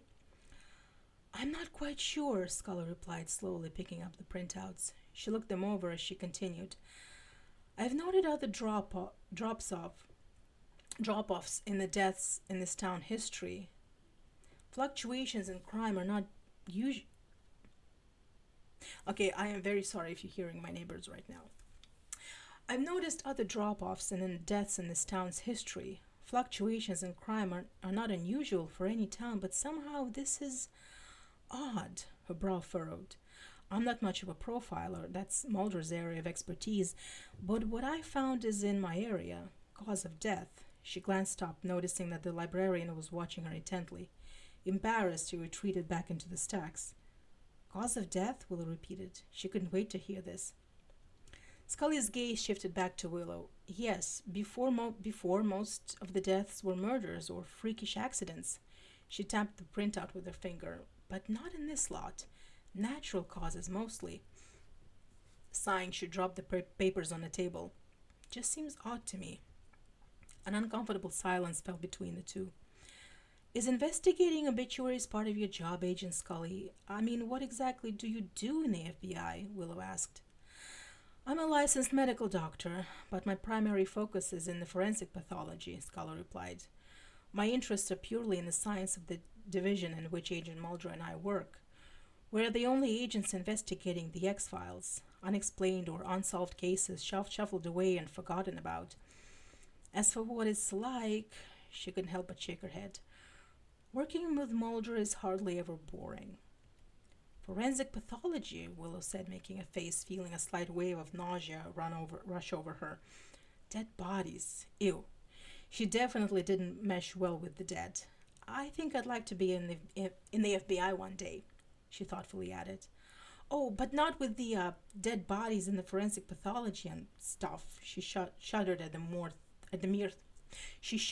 mere thought of cutting up a dead body. Maybe I could be in a computer crime section, she suddenly said. It takes a hacker to know a hacker. As soon as those words left Willow's mouth, she scrambled to change the subject. She told a federal agent she was a hacking fiend. What could she possibly say to, hey, do you want to see me change ice into fire? Scully's eyebrows arched in extreme surprise, but Willow saw definite interest there. Willow had really turned this conversation upside down with that question. And how do you plan to do that? She asked, sitting back in her chair, crossing her arms over her chest. It's a spell I learned, Willow explained. Oh, well, if it took Scully's interest away from the hacker comment, what was the harm? I've been learning a lot of new spells. She pushed the spell book over to Scully so Scully could see it. Giles carefully stepped out from behind the stacks, watching Scully as she talked to Willow. He closed his tattered text, focusing his attention on how the skeptical agent would respond to Willow. Spells? Scully said, glancing from the open book to Willow, who nodded enthusiastically. As in witchcraft, witches, warlocks? Scully received a nod after each question. She chuckled softly. Those things aren't real, Willow. According to some scholars, the myth of the witch evolved in an age when women were oppressed. Midwives and those who used herbs for healing were feared because of their medicinal knowledge. The women who practiced this herbal healing were usually loners. Since it wasn't deemed proper that women have knowledge like that, people believed they were in league with the devil, that these women had exchanged their souls for preternatural powers. Also, herbal healing was seen as pagan practice by the Catholic Church. They were branded witches. She tried to smile. There is no such thing as witchcraft, sorcery, or magic. Oh, Scully, you spoil sport. Giles took a few steps forward, totally captivated by Scully's matter-of-fact and no-nonsense reply to Willow. Scully had just explained away the existence of witchcraft, an art which he knew for a fact was very real. He hadn't even performed a bit of it himself, but if he didn't know better, he would have believed her. What an intriguing woman, he thought. Absolutely intriguing. Willow glanced from her spellbook to Scully. I'll take it as a no, she replied quietly and went back to reading. The awkward silence followed didn't last long. The library doors burst open and Buffy, dressed in more appropriate slaying attire, gray t-shirt, black sweatpants, and sneakers, charged into the room. She didn't even notice Scully sitting at the table with Willow because her attention was focused on Giles. Giles, we have a major problem, she said, stopping at the table where Willow and Scully were. She waited for the watcher to respond, but Giles kept pointedly looking down, indicating the table beside Buffy. After sighing heavily, she asked, "What?" Then she looked down, meeting the curious gaze of Scully. Hi, Buffy politely said to Scully. "Excuse me, please?" Scully didn't get a syllable out before Buffy ran up to the steps to Giles. She turned around, as did Willow, to see Buffy pull Giles back into the privacy of the bookshelves. That was weird, Scully thought. She heard the hushed voices of Giles and his other girl. "Do you know what this is all about?" Scully inquired as Willow turned around. "Seemed awfully urgent." Willow shrugged. "With Buffy, it could be anything," she replied. She glanced in the direction where Giles and Buffy talked. Oh boy, something terrible was about to happen. She glanced at her watch, almost 6:15, and she had the feeling Scully's partner, Mulder, was in danger. When Buffy was sure she and Giles were out of the earshot of Willow and the strange lady, she began talking. "I'll say it again, Giles," she told him in a low voice. "We have a major problem. Earlier, while Xandro and I were in town, I literally ran into some FBI guy. Well, he ran into us. Anyway, he was totally strange, asked a lot of questions about vampires and a hellmouth." She paused, speaking through the bookshelf, to see if Willow and the lady with her were listening in, but the two redheads were talking. "Apparently," she continued, looking back to Giles, "has been all over town asking this stuff. It's all anyone could talk about. The FBI, Giles. That's not good." Giles nodded slightly. "Yes, I know all about it," he replied in an equally quiet voice. "I mean him, this man, Mulder." Buffy's eyebrows raised in surprise. "You do? How?" "The redhead with Willow? She's, this Mulder's partner," Giles answered. He smiled faintly, recalling Scully's well-crafted explanation of witchcraft. She's quite the impressive woman." His sentence trailed off. Buffy gave him a stick poke in the shoulder with her finger, drawing his attention. "We have a problem and you're going all gaga googly over some FBI lady," she said, waving her hands around in a goofy manner. "Now I need serious Giles, not sappy Giles." When Giles focused back to her, she said, "Great, back to the FBI guy. Do you know what these two are doing here?" Giles adjusted his glasses after he shifted the tattered text to one hand. "As I understand it, they're looking for Sheriff Hartwell," he replied. "Willow mentioned it was something about a murder suspect, someone named Strickland. Does that mean anything to you?" "Strickland? No, nothing at all," Buffy answered. "These agents are searching for him," Giles went on, "and they believe that Sheriff Hartwell knows the whereabouts of this Strickland character." He tapped his book, thinking, "I imagine he's a member of this nomadic vampire clan that arrived in Sunnydale with Hartwell. I keep thinking I've heard his name Strickland recently, though." Buffy shook her head slightly, holding up her hands. "Whatever this is, I know Sheriff Hartwell can't be part of it. He's just not the kind of vampire. I mean, come on, Giles. How many vampires do you know who enjoy law and order?" "That's right, just the one." "Well, there is another one, but his show hasn't spun off yet in this timeline." Giles remained quiet for a moment, pondering a thought. I don't understand why this didn't occur to me before." He started drumming his fingers lightly on the book. He looked to Buffy. "Did you ever think that the Hartwell's presence is the reason for the decrease of the vampire activity of late? You said yourself the drop-off didn't happen till about a month ago. That was when he arrived." Buffy considered Giles's conclusion for a minute. "Yeah, it could be," she replied thoughtfully. She shook it off, remembering the real problem. "That's not the issue now. I told this Mulder not to go out at night, and he insulted me. He's probably out there right now getting his throat ripped out, or worse. It's not good if someone... Okay, sorry. It's not good if some federal agent gets whacked out here, Giles." Yes, you are quite right," Giles agreed. He peeked around the stack of books. Scully smiled and laughed at something Willow said. It wouldn't, Why don't you keep an eye on this Mulder? He flicked his attention back to Buffy. Follow him tonight. Buffy nodded. Affirmative, she replied, and giving Giles a slight salute. And what are your plans? She jerked her thumb in the general direction of Scully and Willow. About the lady agent you've got the hots for. I'm not quite certain, Giles started to reply, but abandoned that in exchange for a what? What are you talking about? Don't pretend, Giles, Buffy teasingly replied, shaking a finger at him. She wore a smile on her face. You get this teeny-weeny glimmer in your eye and this look on your face every time you refer to her. It's a look that just says, take me, I'm yours. I most certainly do not, he declared. The smile on Buffy's face told him she wasn't convinced a bit. Not a single bit. Look, why don't you go and keep an eye on her? He placed a hand to his forehead, closing his eyes momentarily, attempting to gather his thoughts. I mean, keep an eye on Mulder, he corrected himself as he lowered his hand and opened his eyes. Buffy folded her arms across her chest, nodding every so often as he spluttered on his instructions.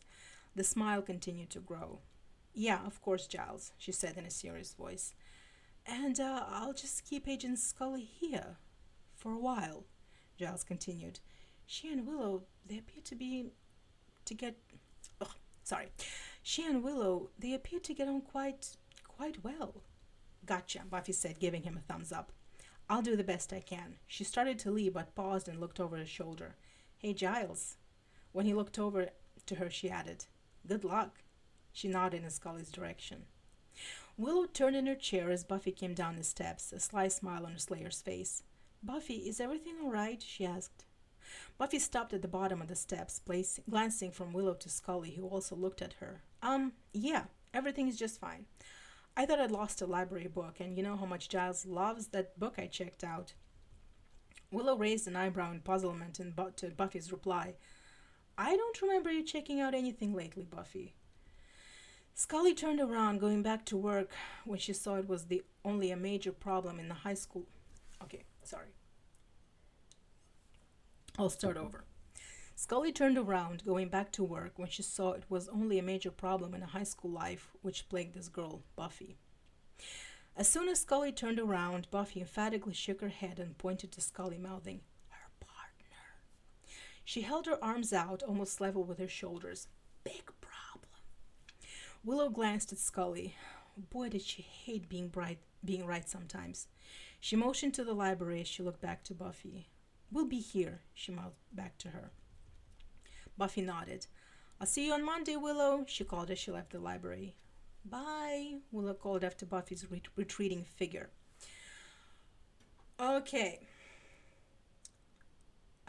We have a little time left, about 20 minutes, give or take. I'm just going to rest my voice for a little while. And there are a few things about this story that you start noticing after a while. It's the repetitiveness of characters' physical movements and actions, and it's not a I'm not throwing shade, but it's a very sort of beginner writer, beginner author thing that they're always crossing their arms across their chests, and like all of them are doing it. It's like all these characters are such different people, and yet they're all doing the same thing. And this overuse of the book bag and the books and the texts, it's something that I have done myself a lot when I was starting out as a writer. And it's like it's how should I put it? It's something that helps you as a writer helps you to anchor the character's actions, helps you to anchor the scene. Because as a writer, especially like when you're starting out, you're sort of afraid to leave too much out, and if you just write like dialogue, just just line after line of dialogue without any descriptions of what the characters are doing while they're talking. You're afraid that it's just too not enough, and so you add these like, oh, crossed her arms across her chest, or pulled her hair behind her ear, or put the book bag on the counter. And after a while, it gets like, if you just keep doing it, you read back your old stories and you realize that maybe I've overused this anchoring device too much. But yeah, but don't take my word for it. Okay. Okay, 15 minutes and then we're gonna pause because I'm getting tired again. Spike's mansion, 6:19 p.m. Ronnie took a deep breath before he knocked on the door. While Ronnie wasn't scared as such, he was a little worried about how Spike was going to take the news. It's bad news, but the worst is... Oh, sorry. It's bad news, but what's the worst he's gonna do? Kill me? He might get pissed, but that's what the walls are for. To put your fists when you want to hit someone, but you know you can't. Actually, I'm doing him a favor by telling him this, Ronnie thought. His confidence was growing by the second, so he can come up with another plan. Yeah, I'm doing him a favor. Nodding, he repeated the word favor to himself as he knocked. The door creaked open slightly, but no one showed up to see who it was. Ronnie looked over his shoulder. Oh yeah, he thought with a chuckle. Daylight. He'd forgotten these vamps didn't take to sunlight as well as he did. He stepped inside the mansion and shut the door behind him. He turned to the meek-looking little vamp who had opened the door. Spike, Ronnie said authoritatively. On a weak little guy like this one, he could afford to pretend to be in control. The vampire pointed towards the closed door. Ronnie puffed himself up a little as he strutted across the room. He could feel that confidence slipping away with every step he took. Favor, I'm doing him a favor. He'll thank me for this. No problem here, he thought as he walked into the dark room. Hey, Spike, Ronnie called out. He paused when no one answered him. It's me, Ronnie. Where are you? Even though Ronnie couldn't see Spike, he could sense him and the others with Spike in the room. Spike's eyes rolled backwards, just when he was starting to have a nice, relaxing afternoon. Another visit from the geek. Deciding there was no point in staying quiet because the little worm would just walk in and eventually find him, Spike called out, Over here, Strickland. He noticed the spring in Ronnie's step immediately. The geek wasn't going to be perky, was he? A perky vampire was almost as abominable as an altruistic one. Spike braced himself a good cheer as he stood up to greet Ronnie. Hello? What brings you here today? I had some news for you about the Hartwell project. Ronnie looked around furtively, spotting two men and one woman lurking in the shadows. Are we among friends here? He asked in a low voice, leaning conspiratorially toward Spike. Spike sighed. Clearly this was Ronnie's first time at anything vaguely resembling a covert operation. He was enjoying it a little too much. What's the matter, Strickland? Someone make you check your cloak and dagger at the door? Everyone's fine here. I take it this isn't a social call, so talk. Ronnie looked over for a place to sit down. No place except the couch the Spike had just vacated. Standing was fine. I have some news about Sheriff Hartwell, yes? So you said. What is it? Ronnie mentally repeated favor a few times before he said, Mulder's here and... He paused to nervously chuckle. And, he's not quite doing what we thought he would. Correction. He's not doing what you said he would do, Spike replied, pacing in a circle around Ronnie. I know nothing about this Mulder or his behavior patterns. He stopped in front of the frumpy vampire. Regardless, what's he doing? Ronnie shifted from foot to foot. This was going to seriously blow his cool. Mulder he's just not doing anything. He scratched his head, avoiding eye contact with Spike. He sensed Spike wasn't happy with this house call as it was. Well, he's doing something, but it's not what he's supposed to do, and he doesn't look like... Now that you've defined dithering, could you get to the point? Spike interrupted. Okay, Ronnie took a deep breath. He's not looking for Hartwell. A quick glance at Spike. I followed him around for a while and he's just asking people in town about the Hellmouth. It seems like he's shifted his focus. After clearing his throat, he added, I kinda thought you'd want to know. A tense cough. Or something. After a few moments of chuckling, Spike's mood did a complete 180. Thought I'd want to know? He shouted, grabbing Ronnie by the shirt. Shifted his focus? He lifted Ronnie up from the floor. Are you telling me that in addition to your friend, the Boy Scout with bicuspids, there's now a nosy FBI agent here to screw things up even further? Ronnie winced at the force of Spike's reply, then meekly replied, Yeah. And correct me if I'm wrong, Spike continued, shaking Ronnie a little, but this FBI agent wouldn't be here if it wasn't for you. He let go of the kid and turned away from him. Ronnie smoothed his shirt. Yeah, he repeated, his head hung low. So now we have two problems to solve. Spike turned back to Ronnie, who ventured a glance up at him. Thanks to your sage advice. Hey, I didn't have to come here and tell you about Mulder, Ronnie declared, his head rising, his gaze meeting Spike's. His moment of courage dwindled away when he saw that look in Spike's eye. If it hadn't been for me, he went on, motioning to himself slightly, you wouldn't have known he was screwing up. No, if it hadn't been for you, he wouldn't be here to screw up. Spike paced back and forth by the couch, muttering, I am so mad right now, I could... Whirling around, he suddenly knocked a glass against the wall. Watching it shatter, Ronnie decided it was okay. At least it wasn't a fist through the wall. Now look, you little pissant, Spike snarled as he walked back over to Ronnie, pointing a finger at him. You brought this problem into town, therefore it's only logical that you take care of the problem, right? He waited for an answer. Right? He shouted when Ronnie didn't give one. I did you a favor, Ronnie started to respond. You did nothing, Spike growled, cutting Ronnie off. He took a few moments to calm himself. In a much more controlled voice said, You have a small but open window opportunity to rectify the wrong you have done. He paused when Ronnie quickly looked up to him. Do you want to take it? Spike asked, enunciating each word carefully. Ronnie saw the two men in the room start to come closer. 3 against 1, he thought. In my present condition, definitely not my kind of odds.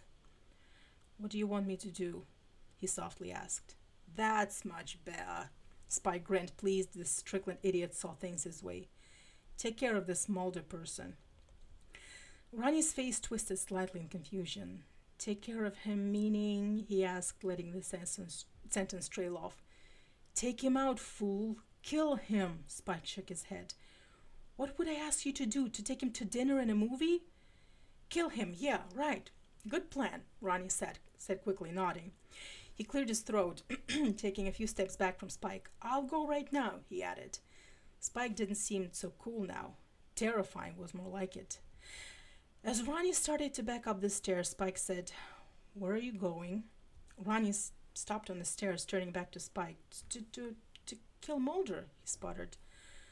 Stop it, he told himself. You're in deep enough crap already. Stop sounding like a moron. In broad daylight, came Spike's incredulous reply. He rolled his eyes, then added, For God's sake, at least wait until it gets dark, will you? Right, Ronnie said, nodding vigorously. Dark. Yes, good point. I'll wait until tonight. Sounds good? Great, he thought. Wait to get back into his good graces, acting like an idiot. Sounds fine. You may go now. Spike dismissed him with a hand wave. As Ronnie started to leave, he called out, And Ronnie? Ronnie paused, swallowing hard before asking. Yes, Spike? Please don't come back unless Mulder's dead or gone.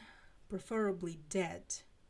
The tone in Spike's voice told Ronnie this was a command, not a request. So Ronnie left without saying another word. Spike watched him walk upstairs, then sighed wearily. Falling back onto the sofa, he said to no one in particular, Why me? You try to take a new vampire under your wing, and this is what happens. Your protege turns out to be an imbecile. He looked around the room, his eyes resting on one of the men standing aimlessly nearby. You, he pointed across the room. Yes, Spike? Follow him, he said, waving his hand towards the stairs, meaning Ronnie. Now? The vampire asked, panic. I'll be fried. No, when he goes out tonight. Make sure he does what I told him to do. Okay. Wait, how will I know where he's going? Before Spike said anything, I think I know. The usual place? Spike nodded. If he's as big a moron as I think he is, he'll wait until this Mulder creature goes to the cemetery. Right. If he screws up, should I kill him? Please do. Both of the men left the room, leaving Spike alone with the woman. Spike sniffed the air. Then he said inquisitively, What is that smell? You know what it is, a female voice purred behind him. He sniffed again, then smiled at Drew. You're right, love. All redheads do smell like peanut butter. Okay, so Spike has entered the chat. Again, I apologize for my weak attempts to do his accent.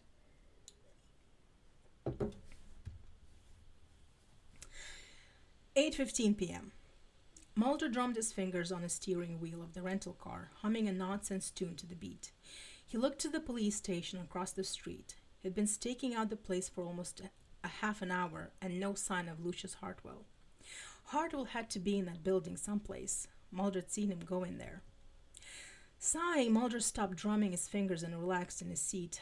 He fished around in his coat pockets, grumbling when he came up empty. Damn it, he muttered. He grabbed his trench coat lying on the passenger's side seat. After rummaging through those pockets, he pulled out a bag of sunflower seeds. Aha! He triumphantly declared. The sound of a car starting up caught Mulder's attention. He looked up in time to see Lucius Hartwell drive past his rental car. Shit, Mulder muttered. He stuffed the bag of seeds into his jacket pocket, then started up his car. He threw the car into drive and pulled onto the road. Mulder followed Hartwell's police cruiser at a safe distance. He sat up in the driver's seat, his eyes never leaving the back end of Hartwell's car. The cruiser took a left turn, headed towards one of the 12 cemeteries in Sunnydale, and Mulder was right behind him. Cemetery, Mulder thought. I bet the others are around here. It makes sense they'd be around a cemetery. Pop! Thunk! Thunk! Mulder fought hard with the steering wheel to keep control of the car. Damn, flat tire. Damn! Gently he pumped the brake, slowing the car down as he pulled over to the side of the road, right next to the cemetery. As soon as the car stopped, Mulder threw open the door and got out. He saw Hartwell still driving up the street until the rear lights disappeared. Damn it, he growled as he slammed the car door shut. He walked around the car, checking to see which tire had blown out. When he reached the right rear tire, he swore again and repeatedly kicked the flat tire. In the bushes, just outside of the rickety cast iron fence surrounding the cemetery, Ronnie Strickland watched Mulder open up the trunk of the rental car. A smile spread across his face, his eyes glowing a mild green for a moment.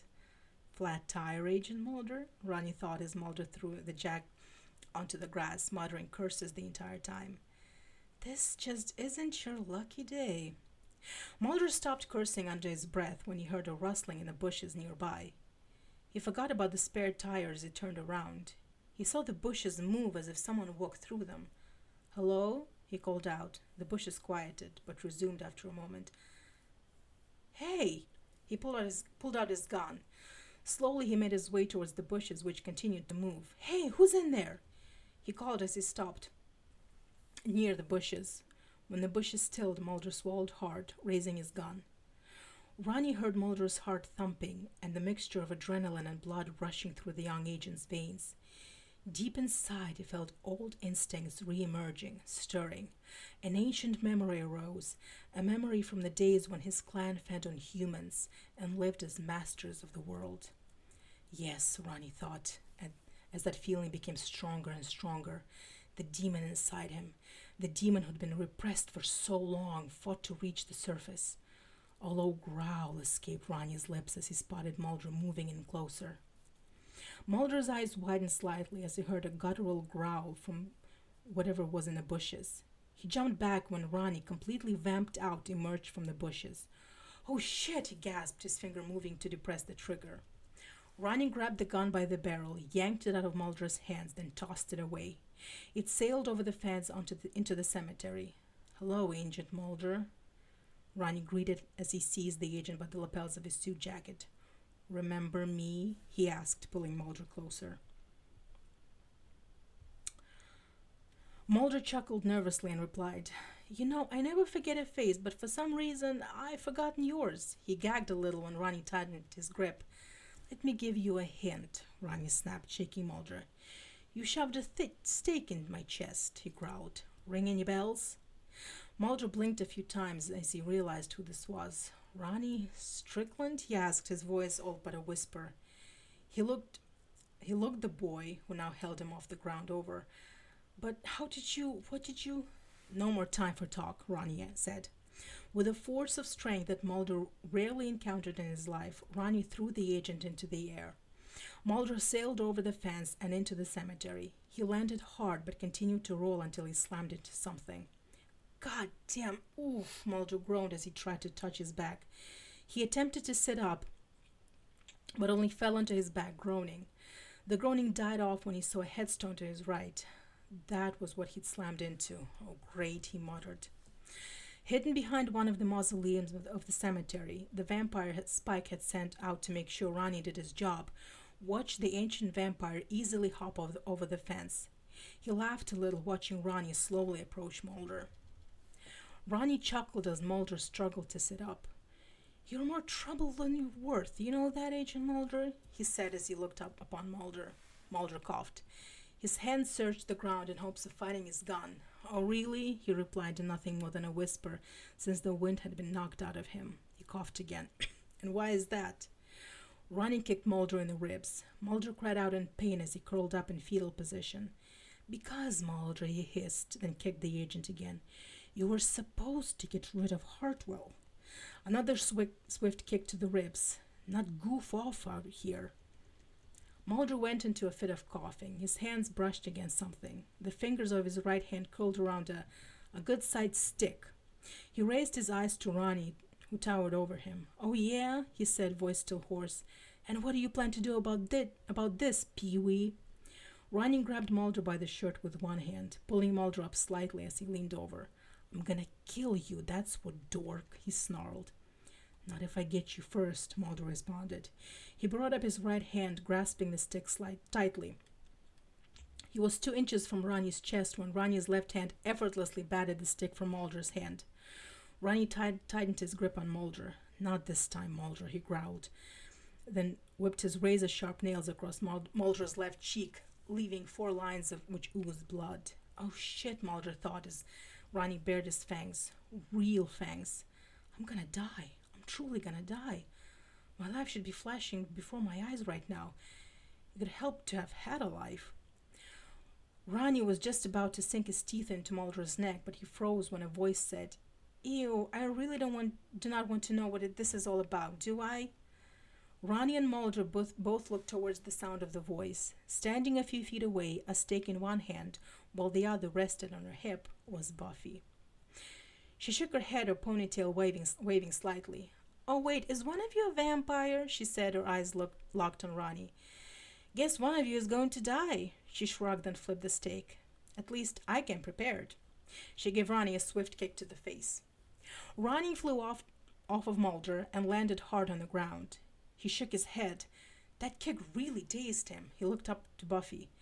"You've walked into the wrong fight, girl," he yelled. He growled as he charged her. He caught her by the waist and tackled her to the ground. Buffy lost her stake in the fall, but her only thought was to survive this fight. This vampire was 1,000 times stronger than any she'd encountered before. This fight was not going to be easy. She managed to wiggle out of Ranya's grasp, giving him a kick to the face before she flipped out onto her feet. I have almost no water left. Ronnie was up in a flash, growling. "You should have walked away," he said. He ducked a spin kick from her. "What kind of slayer are you?" he asked as he blocked another kick from her. "You're terrible." He laughed as he grabbed hold of her right arm when she tried to backhand him. "You know, we were always kind to slayers," he said as he twisted Buffy's arm behind her back. For so many damn years, we helped you people out, but I'm not gonna do it anymore.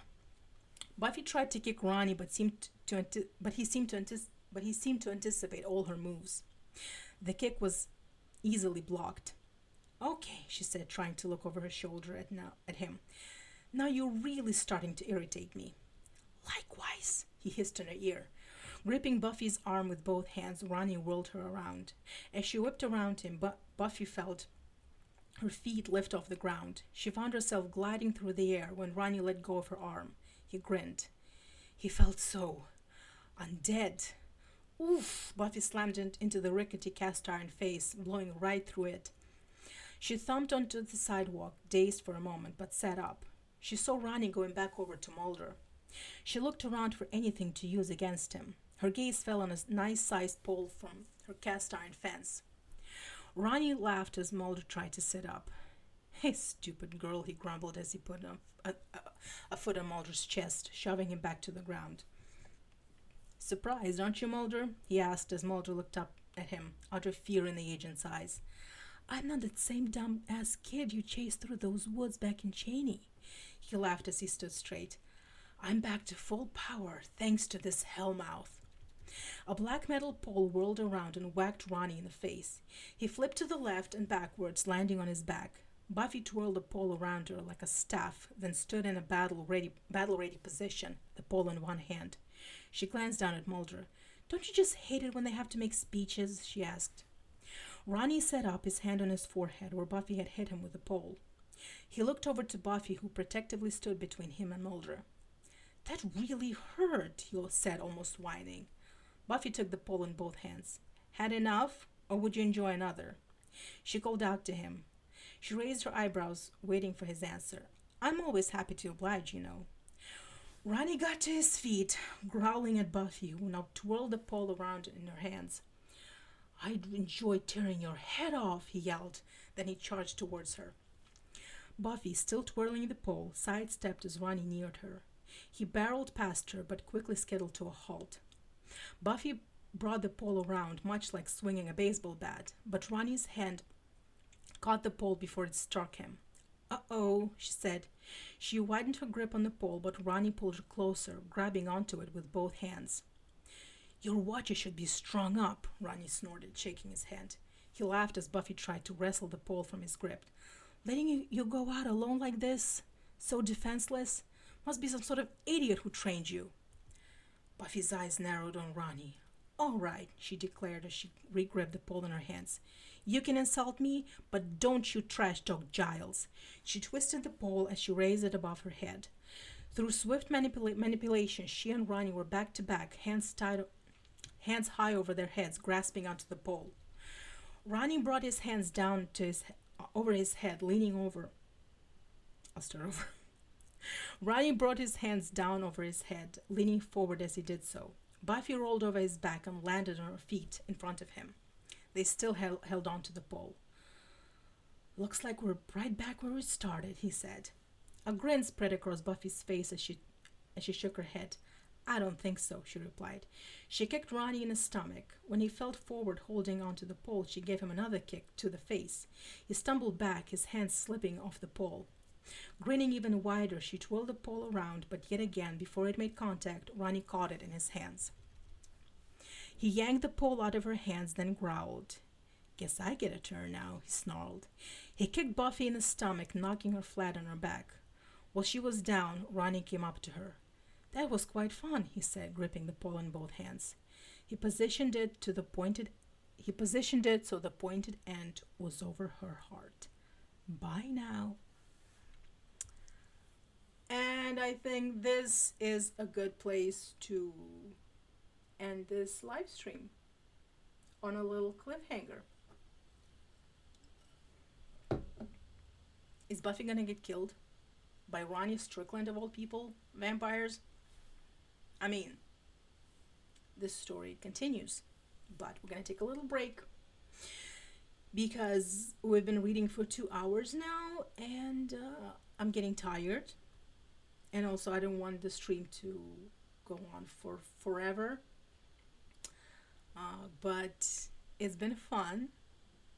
I hope you enjoyed my rendition, my interpretations of these characters. Um,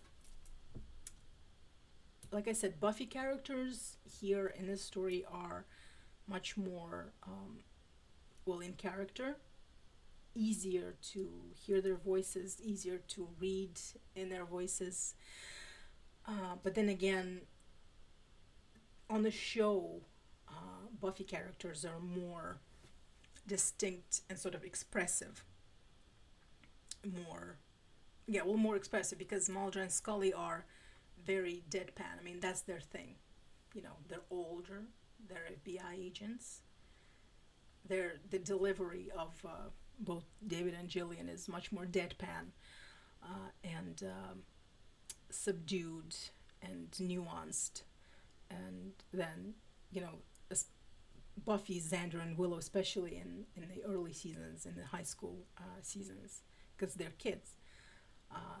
And that makes reading their characters out loud, sorry, harder, because I can't possibly do Mulder's monotone, deadpan, almost ironic delivery, and I can't. Well, Scully maybe a little easier at times, but still, it's they do a good job portraying these characters, is what I'm trying to say. I would have liked to read a story where Mulder and Scully meet not the high schoolers, not the high school Scooby Gang, but the adult Scooby Gang. You know, like season 6, 7. Buffy is, you know, they're all grown, like young adults. They have seen a lot of things and experienced a lot of things, and just see how that interaction would be like, because adult Buffy is a different person than teenage Buffy. Anyway, thank you for this. I'm going to play back the video after this is finished and see if it's good enough to go on YouTube, because the last one is not. I mean, I did upload it on YouTube, but I made it private, so it's not gonna show up on my homepage, and if you search for it, you won't find it. However, if you have the link, so it's private, anyone with a link can actually watch the video.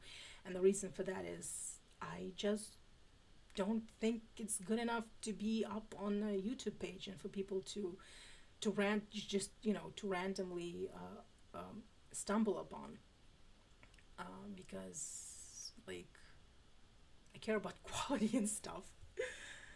Okay, let's see. Again, thank you so much. I will try. I mean, we will read the rest of part 2 and part 3 next week. I haven't decided on a date yet, but it's going to be on a school night, possibly on a Wednesday, maybe Tuesday. We'll see. Anyway, thank you again. I keep saying thank you. Join our Discord. I will post the link to Discord and to my Instagram and to the podcast and to my Substack in the description of the YouTube video, if this will end up on YouTube. Anyway, if you love the X-Files, if you love Buffy, if you are a nerd like me, just listen to the podcast, and I'll also post the link to the story so that you can read the story at your own pace, and you don't have to listen to me stuttering and stumbling over words. Okay, well, have a good Saturday. What's left of your Saturday. Bye-bye.